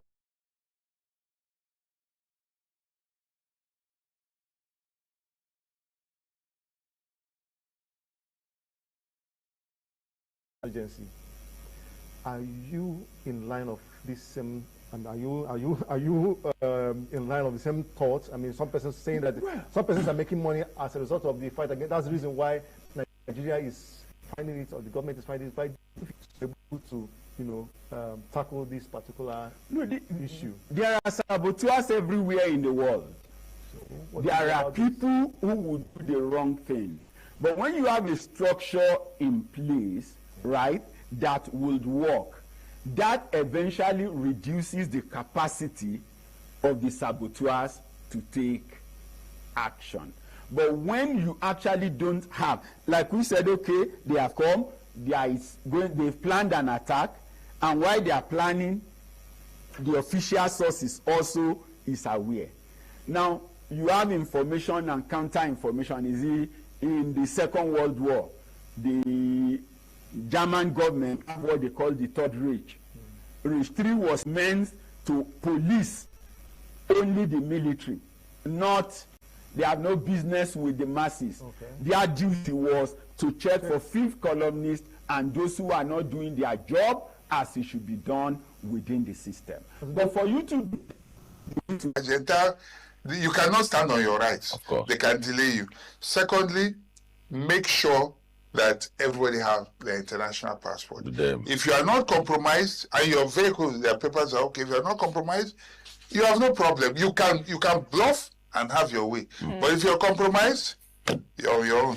All right. It's obvious that you had fun. No, I had fun. It was a beautiful trip. That's a good beautiful one. Trip. Yes. All right. I guess this was talk on this topic is Razak Olukoba, EU analyst. Hello, Mr.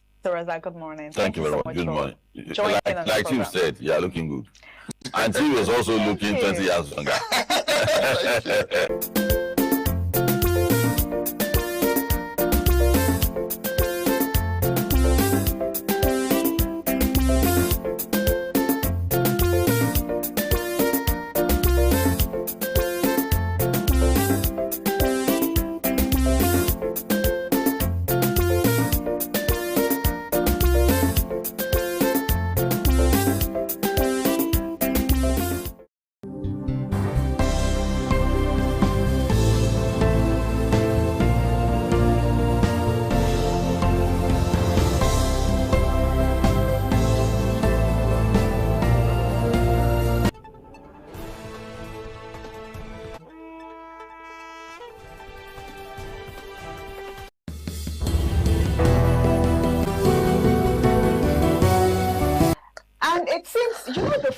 Is the military actually working, because we saw on the papers where some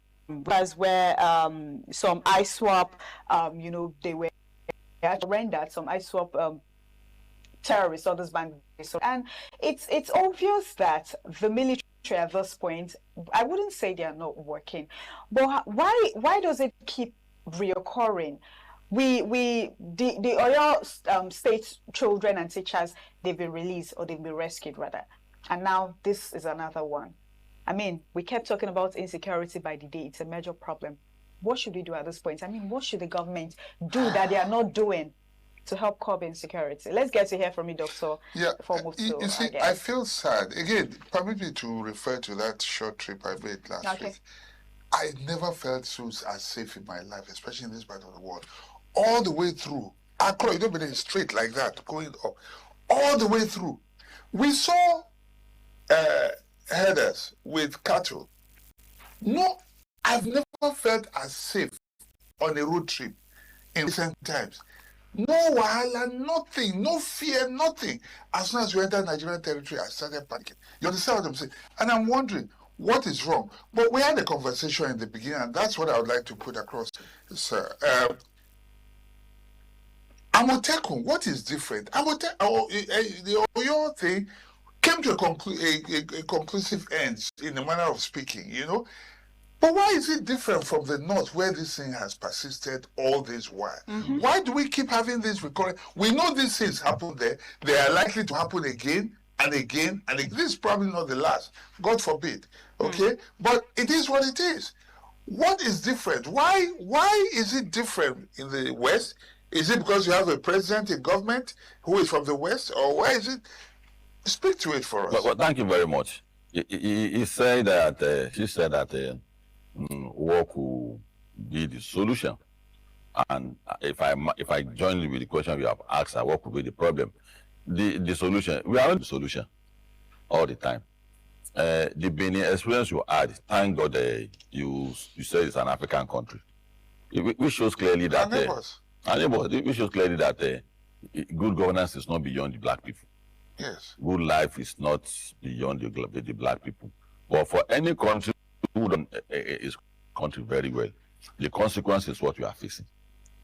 From 1966, where we have said that we have to concentrate certain power, all the powers in the center. That was when we lost it. And since that time, it's been getting bad. You know Idoji issue very well. I know you remember very well, but I read about it. Okay. Idoji is a commission that is to preside over the money we made. And we declare that we have made so much money that we don't even know how to spend it. Our problem is how to spend it. How to spend it. Our problem is how to spend money. That's what God said. There's no country in the world who doesn't make such money at one point or time or the other in their life. They invest it. What we did is to pay workers 30 months in arrears. They got promotion. They promoted every civil servant, and they got paid the 30 months in arrears. That is where inflation. Instead of investing in telecoms, in origin, so what Norway did with the Commonwealth Force. And that is what the unitary system of God will bring to you. Certain people will take decision for the nation that has no bearing to their life. But if it were to be the Southeast that got that kind of money, Azikiwe will invest it properly, or Amadu Bello, or Awolowo. It's the case up to now. But there's a regional challenge to it now. Region by region has their own peculiar challenge. In the West here, we took notice of the fact that the Republic are Yoruba people. But a nation is a nation. A country is a country. A nation state has its own sovereignty, it has its own statehood, it has its own government, its own people. That line of question should not be raised. It has been raised in the north. And that's a big challenge. Our northern brother must know this. The moment you say over 1,000 kilometers stretch of boundary that we have with Niger should be erased, and your brothers in the north can come here and live the way they like. It's the major problem the north is having today. Your brother is aware, no problem, but go to Saudi Arabia, Arabian country, culture, religion, everything the same thing. Their country is their country. Yes. Everybody has their own border. Yes. One of the major things is that, see, all these bandits, go and conduct research, particularly a book written by the wife of Bush. Clinton, is a Clinton, you can Google it. She said that the banditry in African country is not deliberate. It's failure of governance. It was designed for Middle East because of the energy factor. The oil, all those, they want to dislodge them, not to absorb. Like I have said, our own porous border is the reason why they are able to get into Africa. So, and it's endemic in the north. I am one of the co-founders of Amotekun. Our government didn't do so much well, but they have learned lesson now. They are taking Amotekun serious. When we complete the architect of Amotekun, we are handed over to them. We recruited all the people in many villages into the intelligence corps. These are your people. They made use of our own recruits that we had around that place. In the north, they won't cooperate with you. The people will say the bandits are their brother, the bandits are their sister, they cannot give them away. And they are getting this from their leaders. Those days when the youth kill no northerners, they bought them. In the Igbo land, they didn't do that. Ijo land, they did not do that. In Yoruba land, you know in our culture. Someone, because he be Germany or because of that, and that is how we should live there. In the north, this indulging nature of the major is not just like the Fubara is is a regional challenge that there's no ferry or the northern version of it in the south. That's the challenge in South also. That's the challenge in the south. When Pandey speaks, people speak against pastors. Pandey is speaking and you are talking. And others they see beyond what you are seeing. That's the challenge in the north too on insecurity. Well, sorry. Let's look at the peculiarity of where this happened. Yeah. Generally. But when this happened in Southern Kaduna, can I come to that? Can I come to that? So, no, I feel can I come to that? Yes. The people perpetrating those crimes is, yes, so to say. That's what has so to say. Yes. Now, if there are peculiar styles adopted by each state, you will have those should have be a bygone by now. If there are peculiar approach to it, not a universal solution where you say deploy the army. Some states don't need army. In Borno, you are supposed to deploy a superior Islamic scholar against Yusuf. Army went there and the police killed him. That's what is emboldening them to today. That you kill our leader. Logical issues. You don't suppress them with violence. You suppress with a higher ideological argument. Yes. You have to engage them. That what we are. Can anybody say I should not radicalize my radical mind? If you want to convince me not to be a man of communist or whatever I am today, a machine as big as this, a life woman was put inside and was brought to the Atlantic Ocean twice in my presence. It didn't change me. No, come again. I didn't get it. Machine underground there where they put my machine and in the Atlantic Ocean in our presence. I don't know what those sections of the police, the security agent, they are. Maybe it is. I don't want to ask about it. But people they came to us. We didn't break. Is Bokame want to break? You can't break them. No. The solution is multifaceted. One, let each state secure its own state. Okay. 200 people, young people committed road security, state police, will solve our problem. So in Kaduna too, it's pathetic. And it's the people talking about the army chief, the security chief. See, it's a wrong solution to say army man handle matters of peculiarity of this nature. Army instruments, when the state is set, the army moving. But the initial police, federal and the state should be done. Army to come and sort out. They are meant to fight war. You are misusing them. Say now is the state police. The state police, our own version here, it was sabotaged. Even the governors, they start being too slow to party members. And the four of Amateco, we know what they did. I don't want to be saying on television. Now they are back, all of them are back to their senses. All the governors are back to their senses now. They are doing the appropriate thing. But because the president started that, no, see, if you are doing it in another region, you must be serious. I will come back to Southwest one day. And people who accuse me that they didn't do it, so they started doing what they are supposed to do. Okay. So we must, as a matter of, as for Nigerians too, see, if you are asking somebody must give him the guidance, let's be specific about what you want our government to do. Instead, police, don't let us look, the government, can they arrest you? No. See, you know the solution. What we are saying is that 50 million people, you are saying less than 1 million people should come and secure you, which is the number of our police. Each state must have their own police. There's no argument about that. There's no state in this country that cannot fund its own police. Let's talk about the huge amount of money this terrorist bandit they request for. I mean, the Kebbi High Court judge that was adopted, they are demanding for 200 million naira. And at some point, it got me thinking, the way these people are demanding for huge amounts of money, like 200 million, 150 million, especially from Nigerians, the Nigerians that they kidnap this particular person and they're demanding for that kind of huge amount of money. Where do they expect them to get that from? And it got me thinking, most of them, they reap money. Do you think this probably the government or officials are actually making payments to those bandits? I mean, sorting out the money that they request for before they release this person. Do you think so? People come to each other's age. There are times they raise funding to get people. People don't go to the club and money.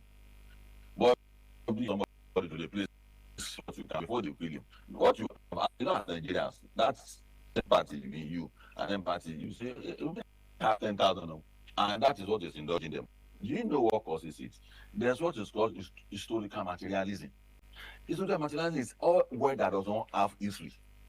Money people make that cannot be traced to anything as a result of corruption. That's what these boys also see. How did these boys might become so rich suddenly? So they use for their own convention. That's unconventional means. Dangote has an historical materialism. How he got his wealth from family. Anybody that is doing the business, chief is doing the business, and he transferred the business to the children. That's historical materialism. We have history of how your children made their money. Some people just made billions one day. It inspires people to be desperate to make money. So in a society like this, so I can become a billionaire, to ask me a question. That's historical materialism. And that's what is going to inspire. It's an academic issue on its own. Well, research I conducted that why do suddenly people say they want to be killing for ritual? Why do people say they want to do yahoo?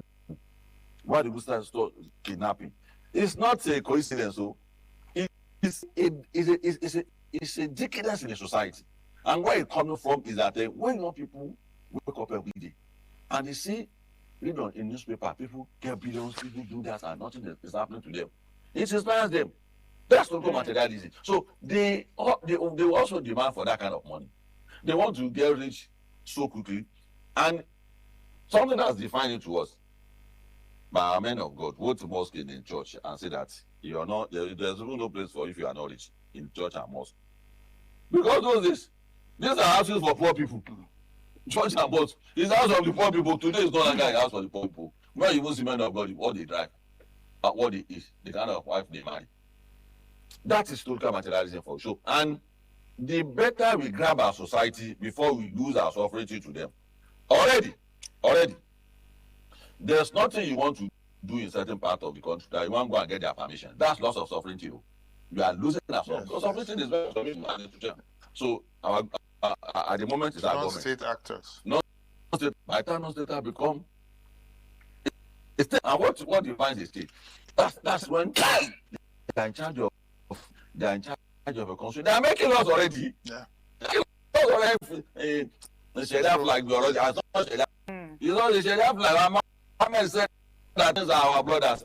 Anywhere they were in the world, you have to. That aspect is not popular in the Quran. People like that aspect. It's one aspect and one obscure aspect that they go and start promoting in the name of the Quran. I don't know. So they will make demand. That's one that we are also indulging them. Terrorists, people who pay. This is only thing. They were encircled. They were angry. They were famished. They were cut off from completely. So they don't have option. They were weakened. In the north, that becomes very, very difficult. In the north, the people who are supposed to have reported, they are living among them, living among themselves. Because the way they did already, if they start doing that, same people they will start thinking twice. Their mothers, their sisters, their family are arrested. Something that kill them, we are good. What's what killing stops? So they have to start doing anything. The agency have to start doing something like that too. Get their people arrested, block the ensure that you smoke them out. What we need is a state police. Despite the increase in military deployments, we still military is the wrong tool. Oh, that's why you mentioned state police. So this, I think in recent times you will hear just blaming them for a wrong thing. You won't be chief, army chief. It's a wrong tool. The military have identified non-kinetic warfare now as an alternative. But be that as they find out connect because for the people so kinetic warfare is your conventional warfare where you go with arms and you fight the enemy in the conventional war. Non-kinetic is into the mind and emotions of the people. Instead of fighting, you say, okay, you look for instance, you talked about people looking at, you talk about historical materialism and all that. They could find a group of people, call them Almajiris, for instance, who have seen people living large, and then they are living in poverty. And then when they begin to misbehave, you want to go and use arms. Perhaps if you rehabilitate them, if you give them welfare, you provide schools for them, and all that. It's a non-kinetic approach. You win their hearts, and so you get them to your side instead of every time using the force of law. So there's a balance. There's a need in modern warfare. There's a need to balance both, so that I appeal both to the mind and the sensibilities of people, apart from using force. So I do agree there, but I'm also interested in the fact that, you know, these things have happened over and over and over again. What is wrong? Where are we getting it wrong? Why is it that we know that certain areas are soft targets and that they have been attacked? Attacks will still happen. You can safely predict that in southern Kaduna, I want to say God forbid, but you know, if men permit, there's nothing that God can do in that case. You know, in southern Kaduna, there will be attacks, there will be attacks and again. With this knowledge of the immediate sort of the word historical, you know, trend analysis, now you've seen that at so time this will happen, or there's a tendency for this happening. What are we getting wrong, and what should we do? Because it's not just saying it has happened or looking for blames. What is not being done? Is it when you travel to, you know, I'm happy you brought the example of Benin. Yes. You saw people today. Yes. Something important is there to do what they do in Nigeria. Yes. And they are related. Yes. But because in Nigeria there's a universal pattern, understanding that pattern, and they beat in it. It's one structure of police. Yes. It's one structure of government that is talking to them. And if that is the case, the strategy is to use what they use is to keep using them. By the time each state has its own strategy, you cannot be studying practices that to beat each state government. If you say putting knife on your body is part of the Senegalia, that should be limited to. The laws in this but in the southwest, southeast and south are they saying no to reduce what they have done. So because it's being they keep expanding, and that's what they are doing in Kaduna and Benue. And Plateau. And Plateau. They get emboldened every day as we can do anything. We have the laws cover powers. So, and there's nothing that the government can do to secure the entire nation. If no new layer of security, if you really like, recruit the entire population to security forces. No capacity because identity creates barrier. The president is a Yoruba man. Buhari was a Fulani man. Jonathan was an Ijaw man. Then we again. So this is a barrier. So if I speak your language, it is. So, but because one person, president of Nigeria, it's going to be a problem. But if you divide it, devolve power, people in their own community will define what is the most appropriate strategy for them in their own states, and it's going to work. But if you impose this universal pattern on one, there should be roadblock. Everybody, there's roadblock one day. Today, there should be no roadblock. The next day, there's no roadblock again. It's not going to work. And that's why we keep saying that we are the one running away from the solution. And we have to be assertive to Mr. President. There is no Nigerian president they get in and they are about the event of the office. Some sleep late and wake up very early again. It's lazy. But if they see the look on our face, they are not making any demand again than this. The beneficiary of the rot in our system was run away. But if you keep asking him the prayer as if we are devil, they are not talking as if this thing is pinching us very well. They will overrun and say that, Mr. President, this is not your problem. Face governor, you run the economy. State police is not the case. Which I think is one of the challenges the president has about the structure on police, on power sector, on all media. The beneficiaries are strong. They are organized. Institution.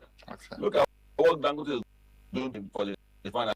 If I mean someone like me, that they will have done something to do to me. Yes. But because it's Dangote has explained to the Western world, who are the major beneficiary of energy all over the world, that I am not a threat to you.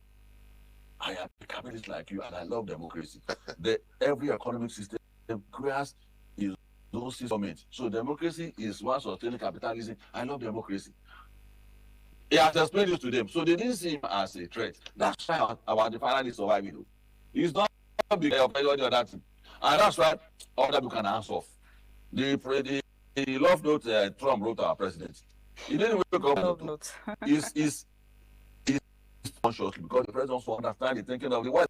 You know, that's the covenant. So the people who don't want restructuring, we keep distracting the president with him. If Nigeria didn't, we are not assertive enough. If you don't make our clear demand, we don't want it. So it's not the army. It's not about the navy. Allow East to do that. The laws we will make. We are not enough in the start. In the start, we common. We want a common economic system. We want a common education. There's a developmental agenda for Western Nigeria. They surprise it. Why are you afraid of allowing certain party in the country to? That's the solution to Nigerian problem. Something actually break this Kaduna attack, where one of the residents lost 5 children in the attack. And the only surviving one is critically injured.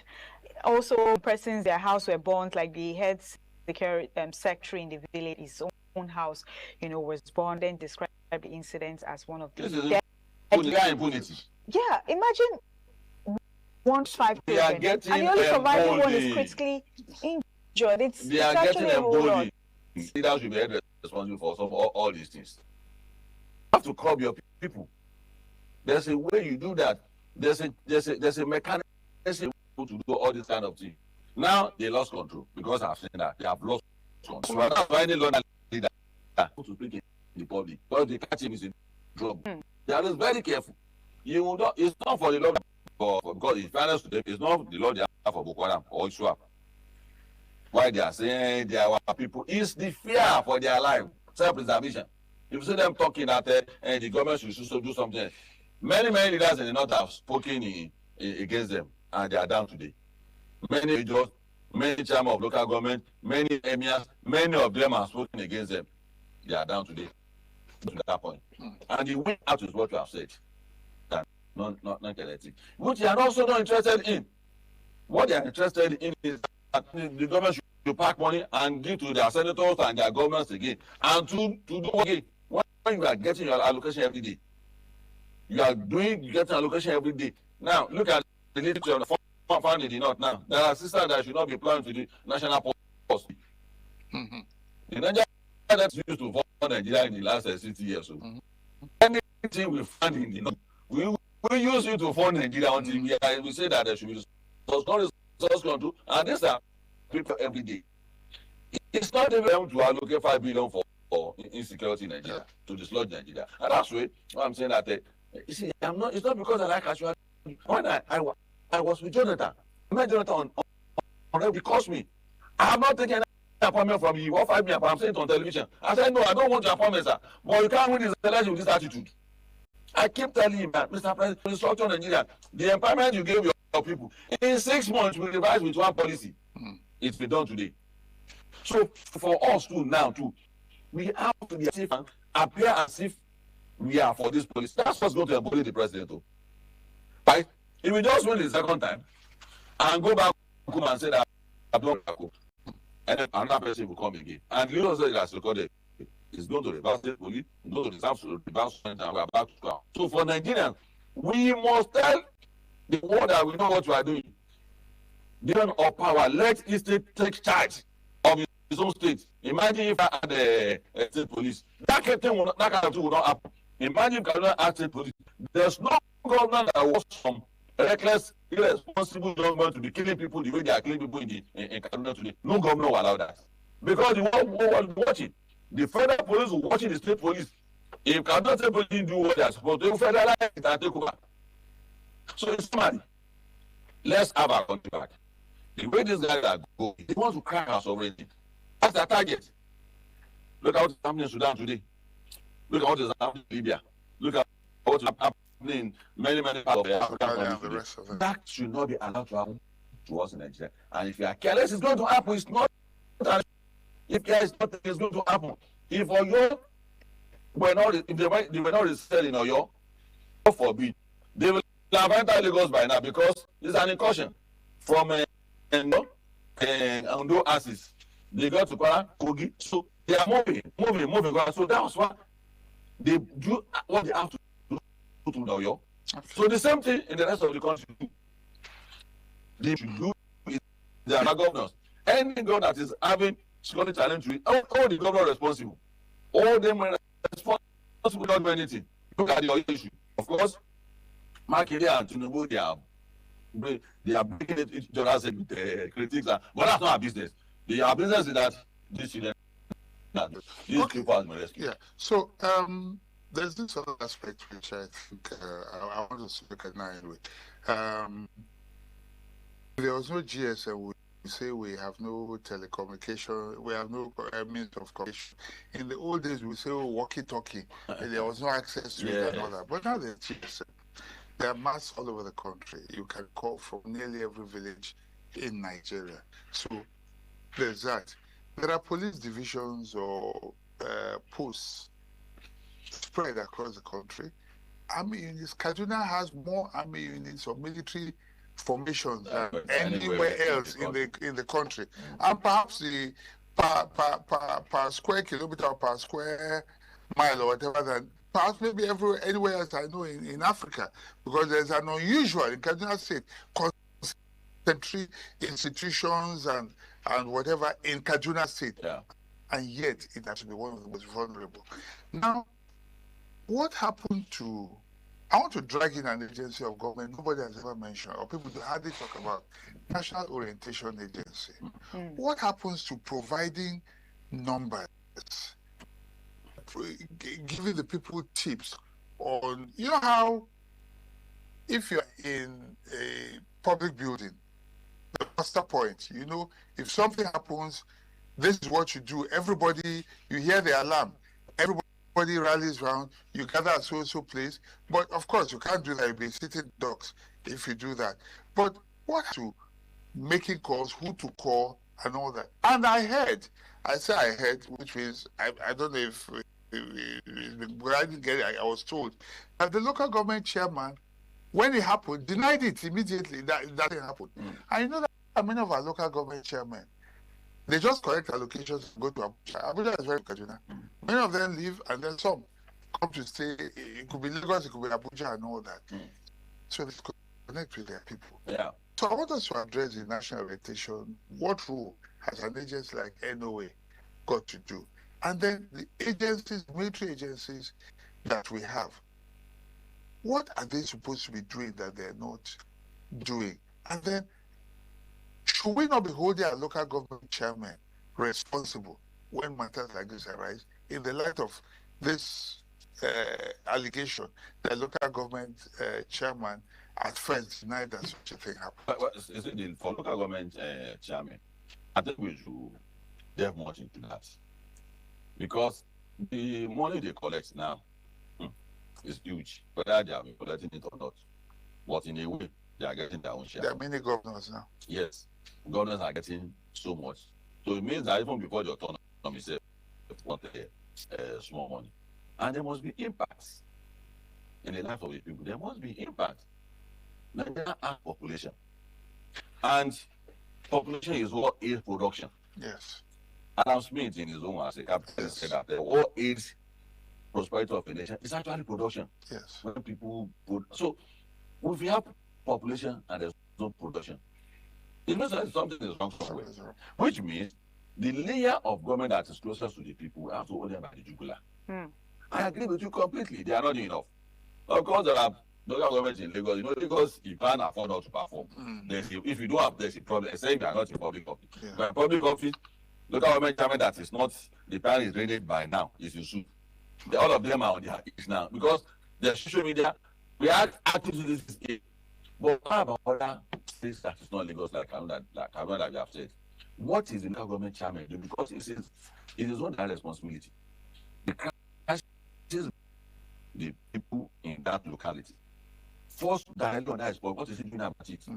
If you had that kind of huge resources and you cannot apply it to be able to put a permanent solution to what is happening, that means it's found wanting as well. So I completely agree with you. That's why I will call on Nigerians that nation building is a shared responsibility.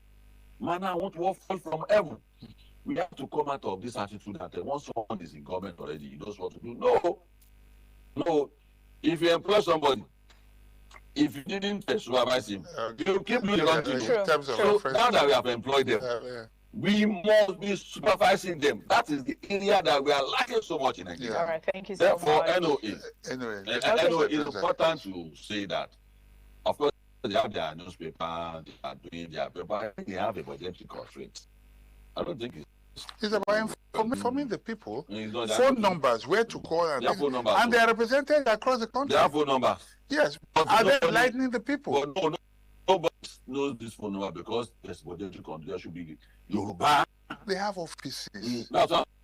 There should be Yoruba version of it. There should be version across the country, but I don't think they do. Thank you so much.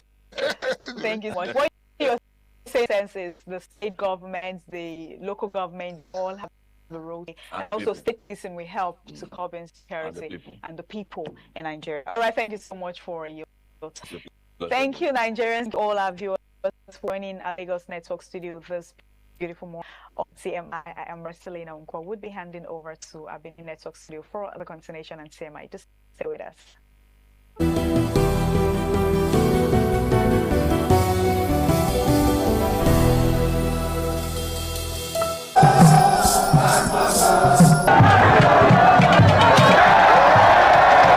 Some days, there comes the Ugemobo Festival, which the Oba celebrates outside the palace gate. A pavilion is built of red cloth where rites are performed to drive away all evil spirits still unsatisfied by the year's sacrifices. The Emobo Festival is to commemorate an event in Benin history which dates back to 1504 AD.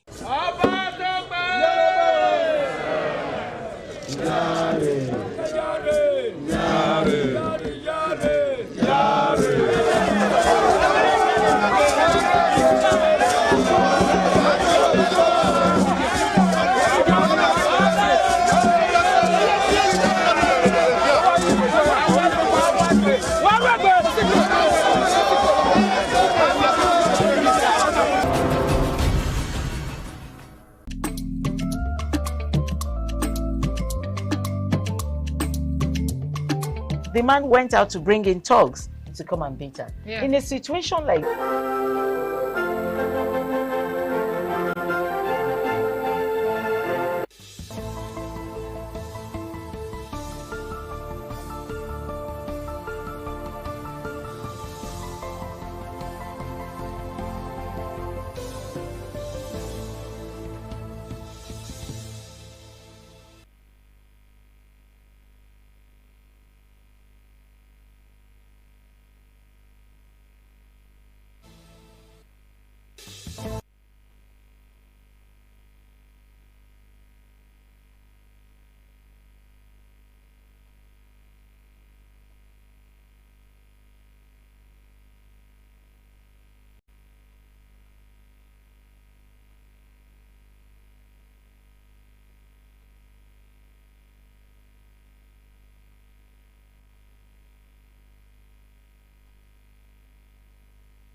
Good morning and welcome to the news update at this hour. I am Amarachuku Azuka. The aftermath of hours of heavy rainfall has exposed preliminary flooding in Benin City, with major roads in the GRA axis and other parts of the city overtaken by flood, leaving motorists stranded and vehicles stuck. Ofure Enato has details. Hours of heavy rainfall left major roads including Boundary Road, Ihama Road and Irunse submerged by flood. When a news crew visited the affected areas, several motorists were sighted struggling to navigate through the flooded roads, while others were left stranded after their vehicles broke down. Some motorists, Emmanuel Okpebo, Joe Obalo, and Chuks Ozubu, described the flooding as a terrible experience, saying it has resulted to damaging vehicles, disrupts movement, and expose road users to hardship. They appeal to the Edo State government to improve drainage infrastructure and provide a lasting solution to the recurring flooding. Today, we will not understand that the way the rain be. Everybody tired. Everywhere, full my street in Moiti, and I don't come my street one time. That place full. No, not be going. If you not see pass the money, be going where. We dey peel it to Megolo. I beg. Make your post. We dey solve for Jerry. Your place will be Jerry with day. If you go to that state, we enjoy. But see our states. I beg. I don't say you the enter. Make it try to do the best. Anytime it rains in Benin, most especially in Jerry, it will be very horrible for everybody. You can see for yourself now where we're passing. So it's terrible. The governor should try to do something about it. Most especially around the government house, you know, all this area now. This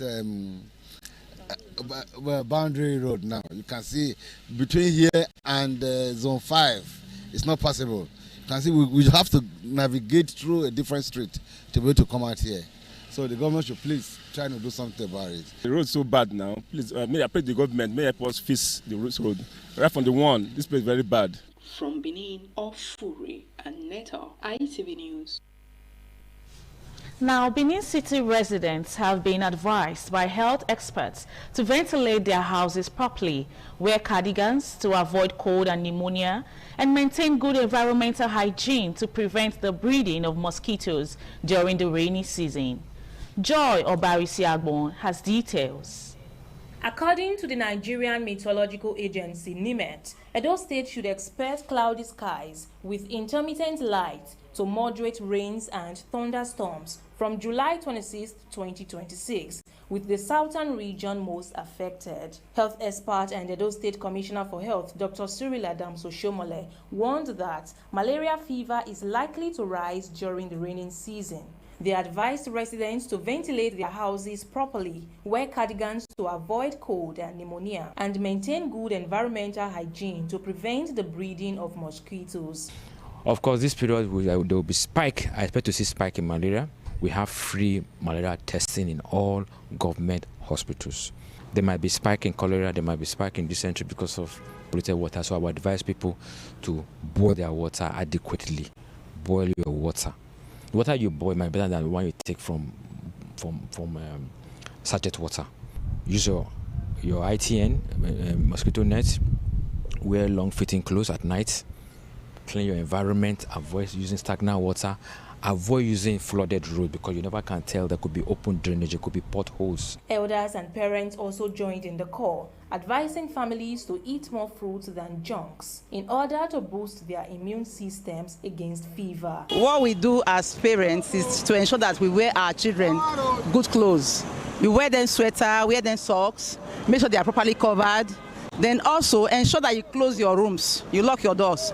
Because as rain is falling, reptiles leave the house and enter houses. I think we should stock a lot of meals that are rich in vitamin C. Other than that, we can even get supplements at home for kids. It helps to improve, boost the immune system and fight infections, especially that are prevalent during this period, this time of. From Benin, Joy Obarisi-Agbon, ITV News. As the rainy season intensifies across Edo North, health concerns are mounting over a growing mosquito infestation and a possible increase in malaria cases. Heavy rainfall has left pools of stagnant water in many communities, creating ideal breeding grounds for mosquitoes and putting children, pregnant women, and other vulnerable residents at greater risk. Edo North correspondent Anthony Igbano has details. Residents across Edo North says malaria cases have increased in recent weeks, with many families battling repeated infection amidst rising healthcare costs. Community leader Chief Yekini Sado says the situation has become a serious concern and is urging residents to keep their surroundings clean by clearing drains and removing stagnant water where mosquito breeds. People should increase their environmental sanitation practice.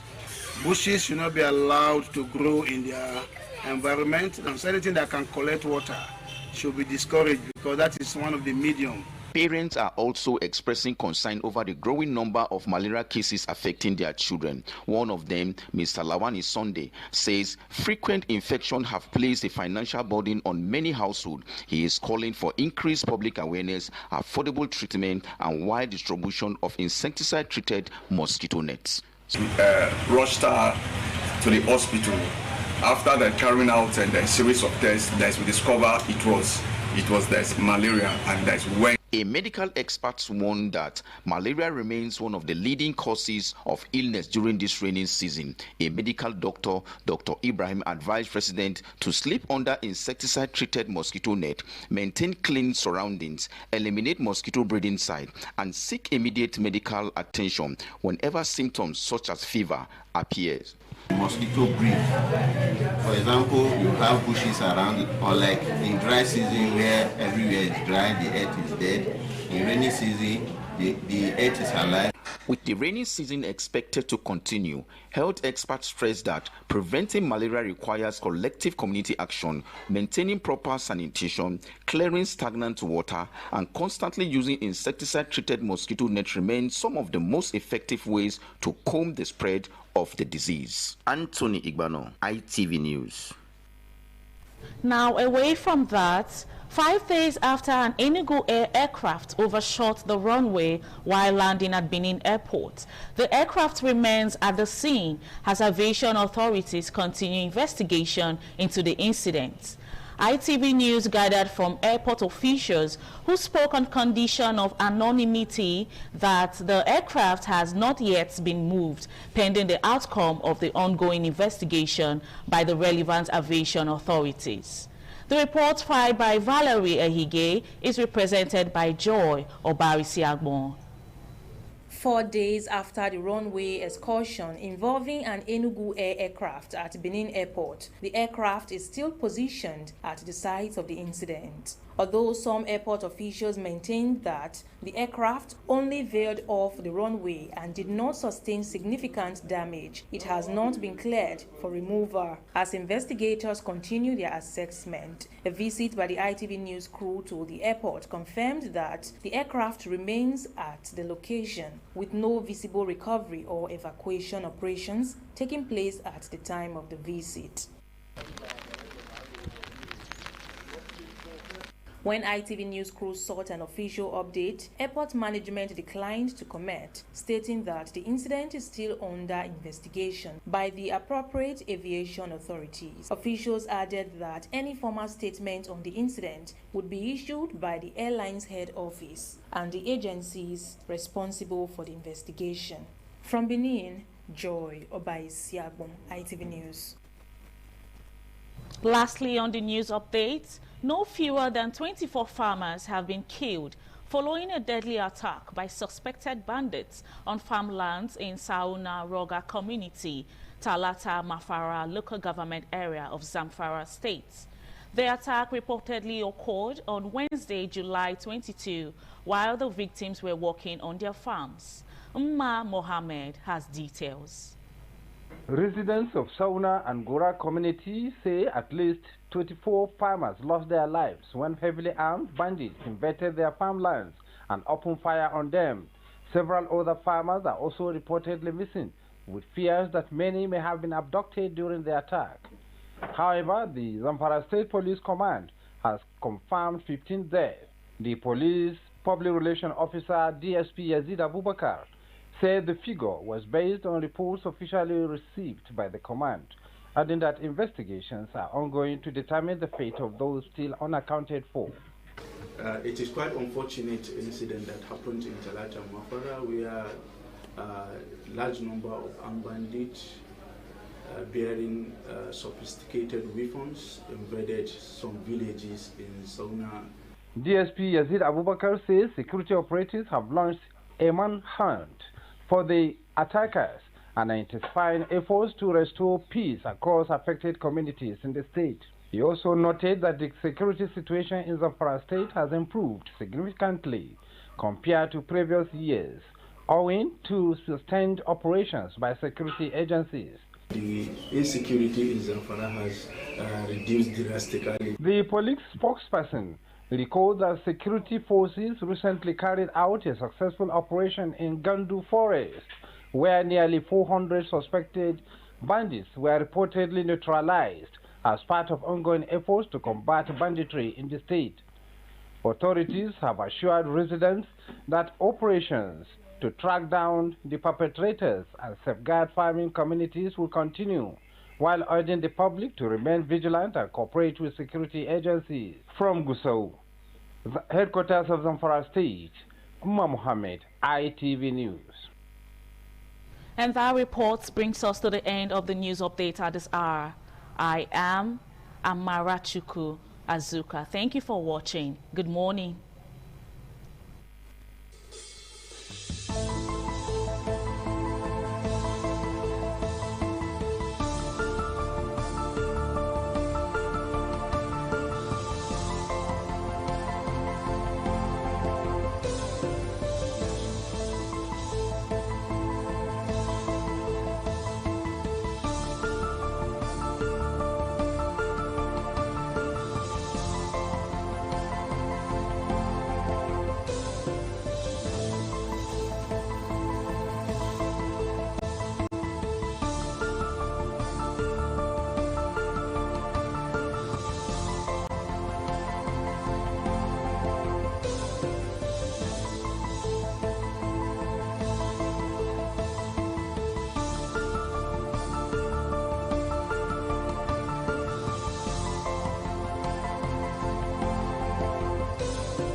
ITV, certainly the best.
Good morning and welcome to TMI Socials, where I give you the trending news just as it hits the internet. My name is Eneja Wisdom, and here's what's trending. I'll take you through a list that I have for you today of the trending news, and then I'll give you every single detail I have. First on my list is the biological sister of the popular content creator, Gege. She comes out on the internet, and presently there is a video trending on X where she complains that neither her nor her siblings were invited to her brother's wedding.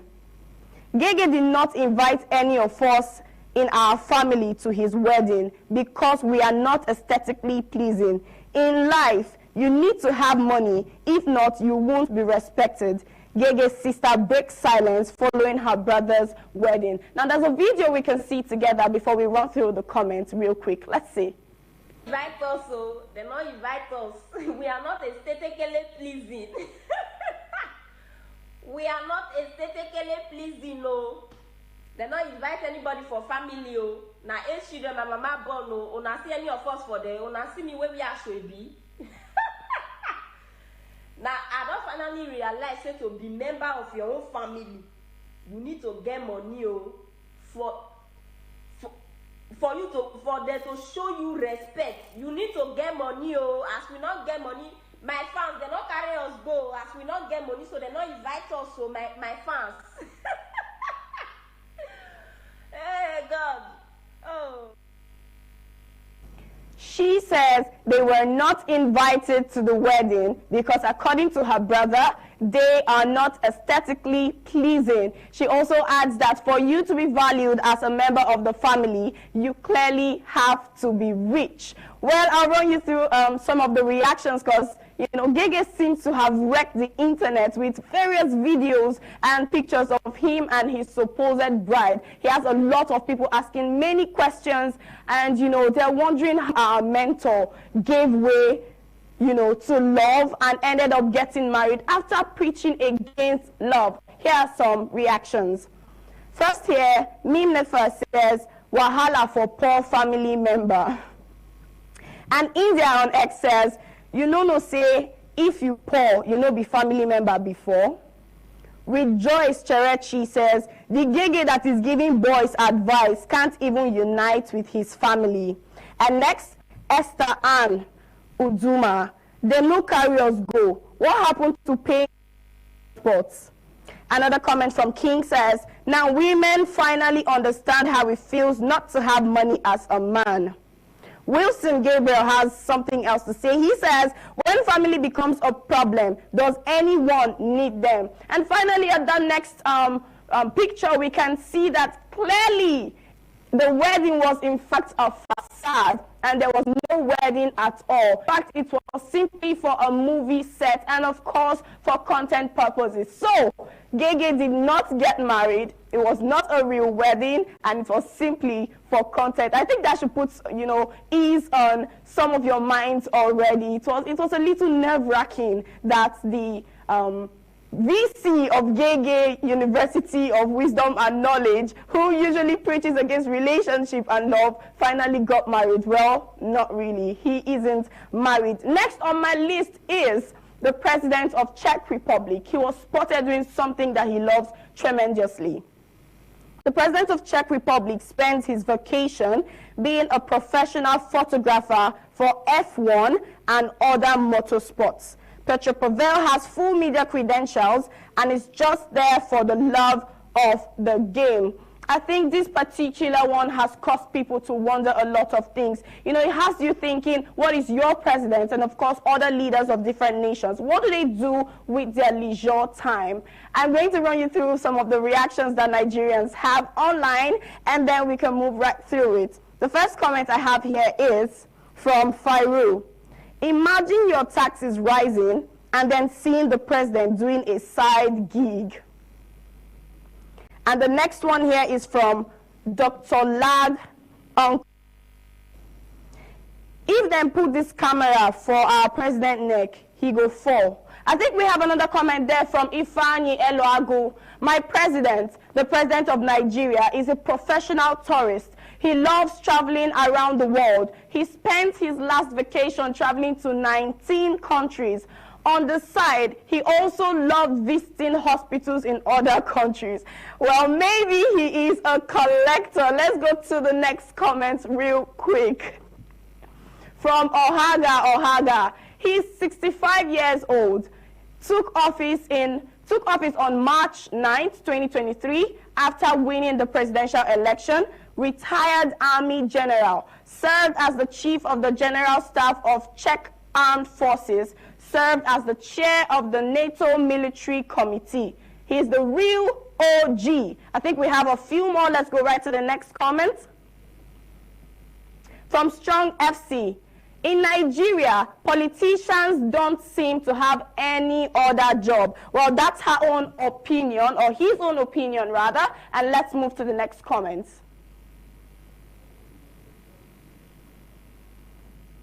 All right, from Jordan Michael. Our president uses AI and throws bomb fights on the White House lawn. There he has a very, very sad face emoji. Clearly, he puts thoughts on your mind, right? What exactly do your leaders do with their leisure time? Because this is quite remarkable to see the leader of a country, the president of a republic, engaging in photography just for fun. And it has people wondering, what if our taxes increase just because of this? Well, while that's putting thoughts on your head, I'll take you right to my next and, of course, last story for the day. We can see here Oko Polytechnic is trending presently in Nigeria because a student hostel has collapsed near the institution. The private multi-story building caved in while students were inside, with some rescued and taken to the hospital, with a number of casualties yet to be confirmed. And that's a video to confirm it.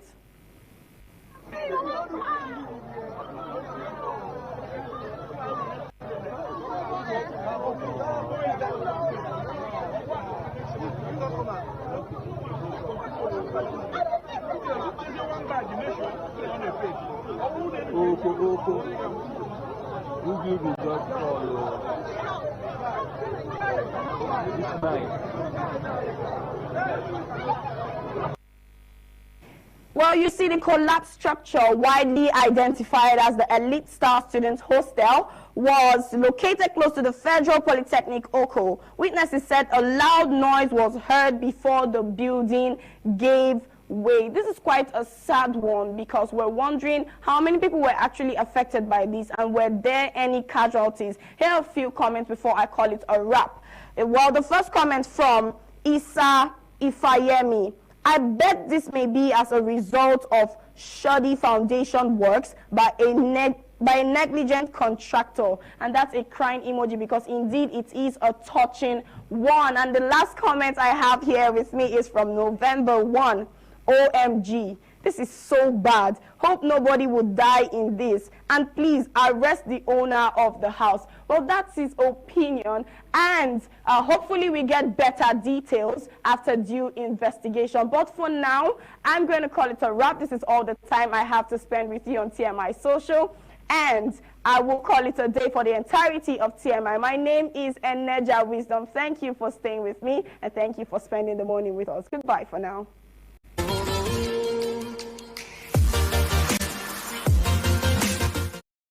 Indeed, it's been a great time on your Ultimate Current Affairs program this morning on ITV. We've delved into a whole lot of issues from our Benin, Lagos, and Abuja studios.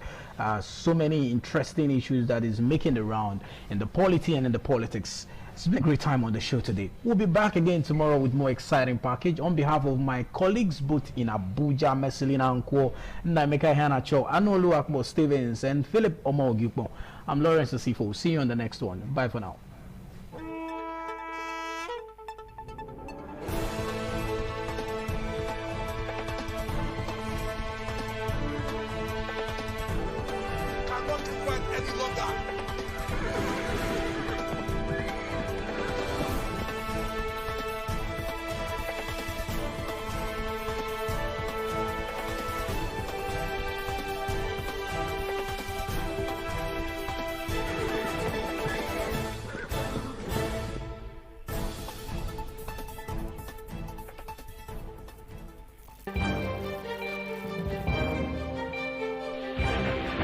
This is ITV.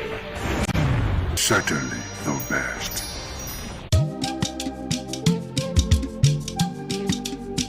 ITV. ITV. ITV. Certainly the best.